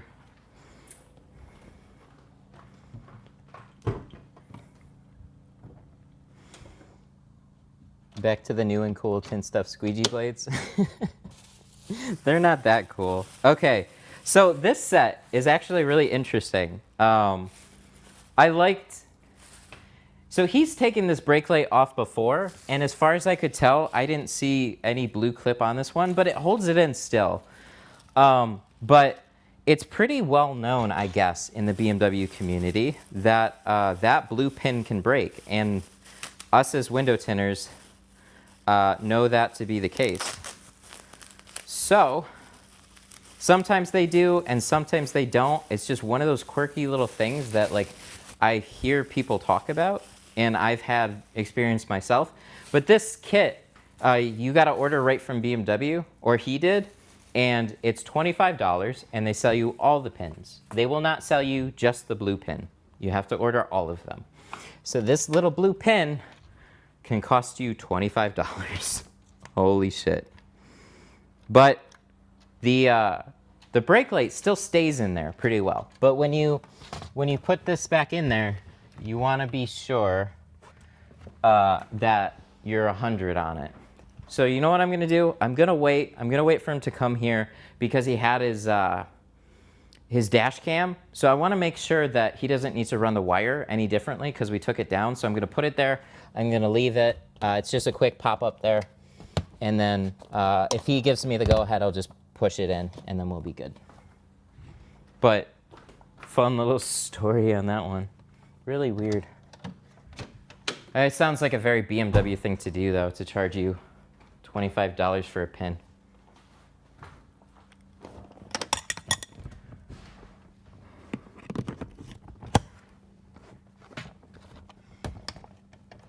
This seat looks like it's screaming. Like those are the eyes, and that's like the ah!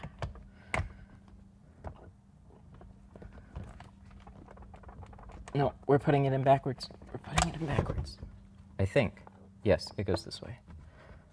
Right? Yes, and then it'll go that way. Cool. God, I've done that twice lately. Looks like my squeegee hand. It does. The terrified fucking squeegee handle. Look at this bitch. It's like, ah!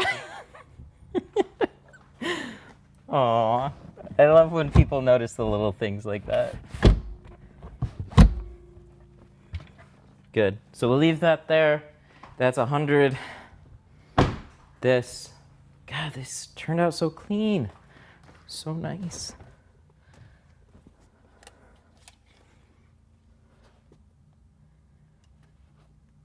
That's why Scotty Kilmer says not to buy them.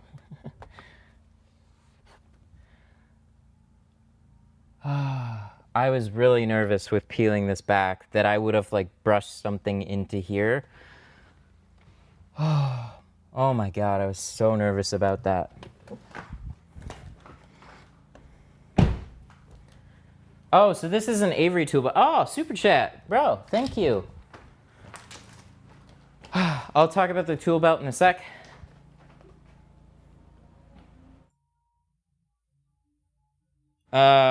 Wait. Oh, sorry.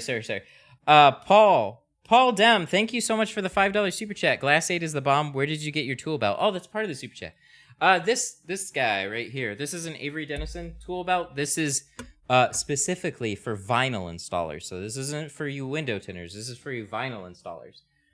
The part that I laugh about it, though, is that's what they say because they won't distribute it to window tint distributors. They'll only sell it to their vinyl distributors. It's a vinyl product, not a window tint product. So don't use this for window tinting. But it's nice because it's got like two little things. This up front. This is a metal plate, so it's magnetic. And then it just got the right amount of things. I like it a lot. But thank you so much for that. I'm glad you like Glass Aid too. That means a lot. Scotty Kilmer does have anti-tint videos. That's the mega fucking auto YouTuber. I know who that is. Does he really? I caved and I bought that pouch. Yeah, it's really good. Not really anti-tint, but it's in the worst illegal mods. I give him a lot of props. He's always filmed with just like a run and gun, like he looks like he has like a little tracker thing, but the dude has just been consistent for forever. I give that guy a lot of props. He speaks from the heart. He's a cool YouTuber.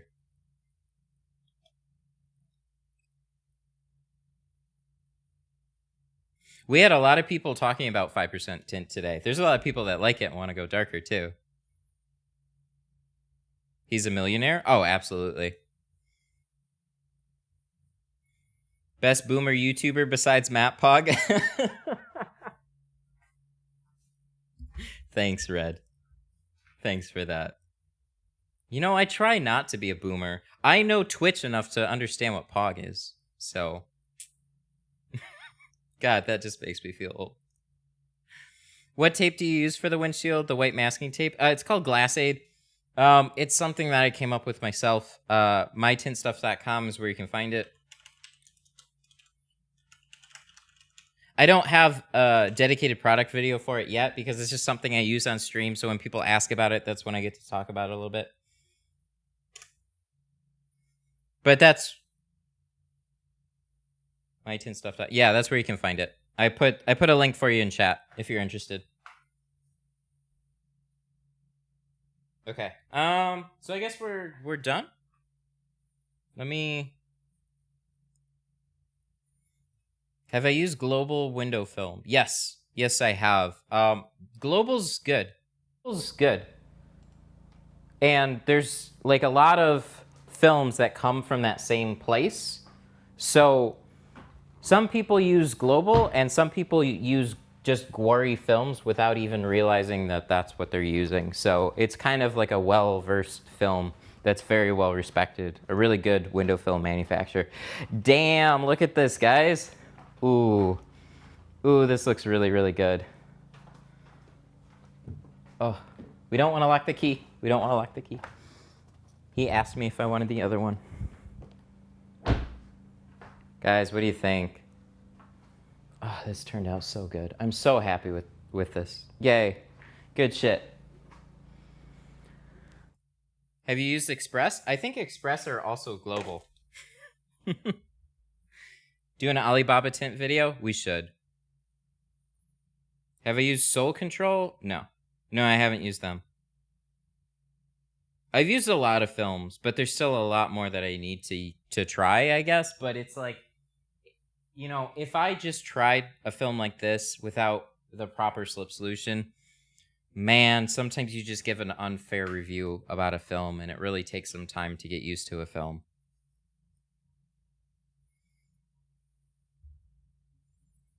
Global Express, Tint Depot, Solar Fox, same film. A lot of people expel, come from Gwari, which is a big manufacturer. So, but one thing that I've been told is Gwari is a manufacturer that makes thousands of SKUs. They don't make one SKU for everybody. So there'd be similar qualities amongst all those films, but they will come, like, they will be a little bit different in coloring and stuff like that. But, you know, probably marginally different. If you're using their best materials, then all the films are going to be very similar.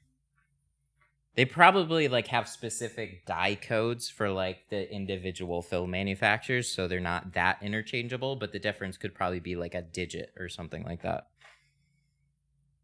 Oh. Alrighty, my dudes. My buddy messaged me and he just told me $820 for a full Jeep, no windshield, asked lift on the Jeep. Does that date work for you? $820. $820. Oh yeah, that date.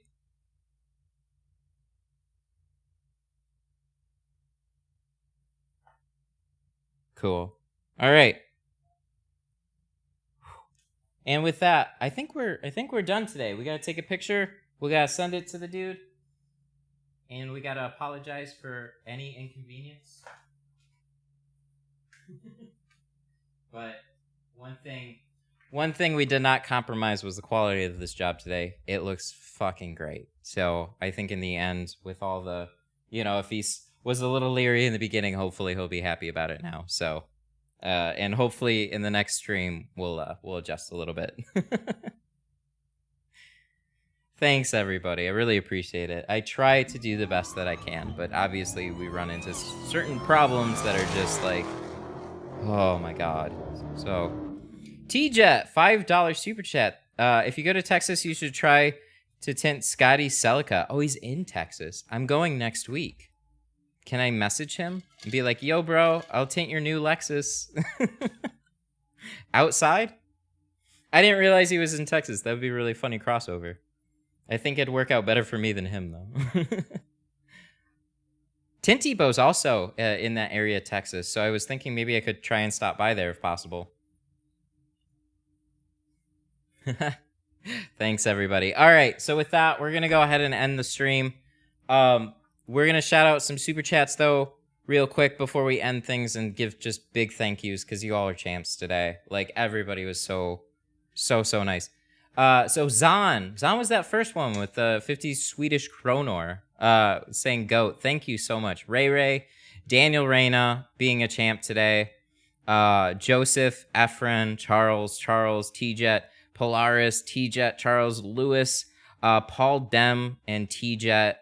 Man, thank you guys so much for all the encouraging super chats, and then just everybody for being super nice on this stream. As much frustration, we worked through it. Jaybird, special thank you to you too for like coming up with this slip solution. It actually did help out today, just as much as it hurt in the beginning, but we learned a lot today. So thank you too for that. And I don't know exactly when the next live stream is yet, but tomorrow's another day that's a possibility. I don't know. Keep your notifications on, and if not, then I will do a live stream from the glass shop sometime this week. I don't know exactly what day, but we'll figure it out. Okay.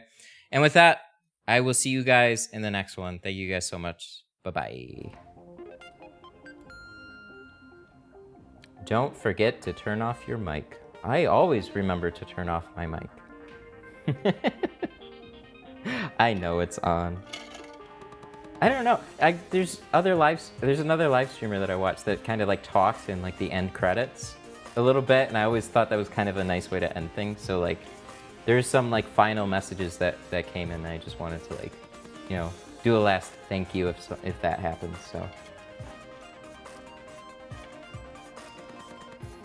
join, yeah, it's basically an outro, exactly. Join the Facebook group. It's nice. My tint window tint stuff. See you guys.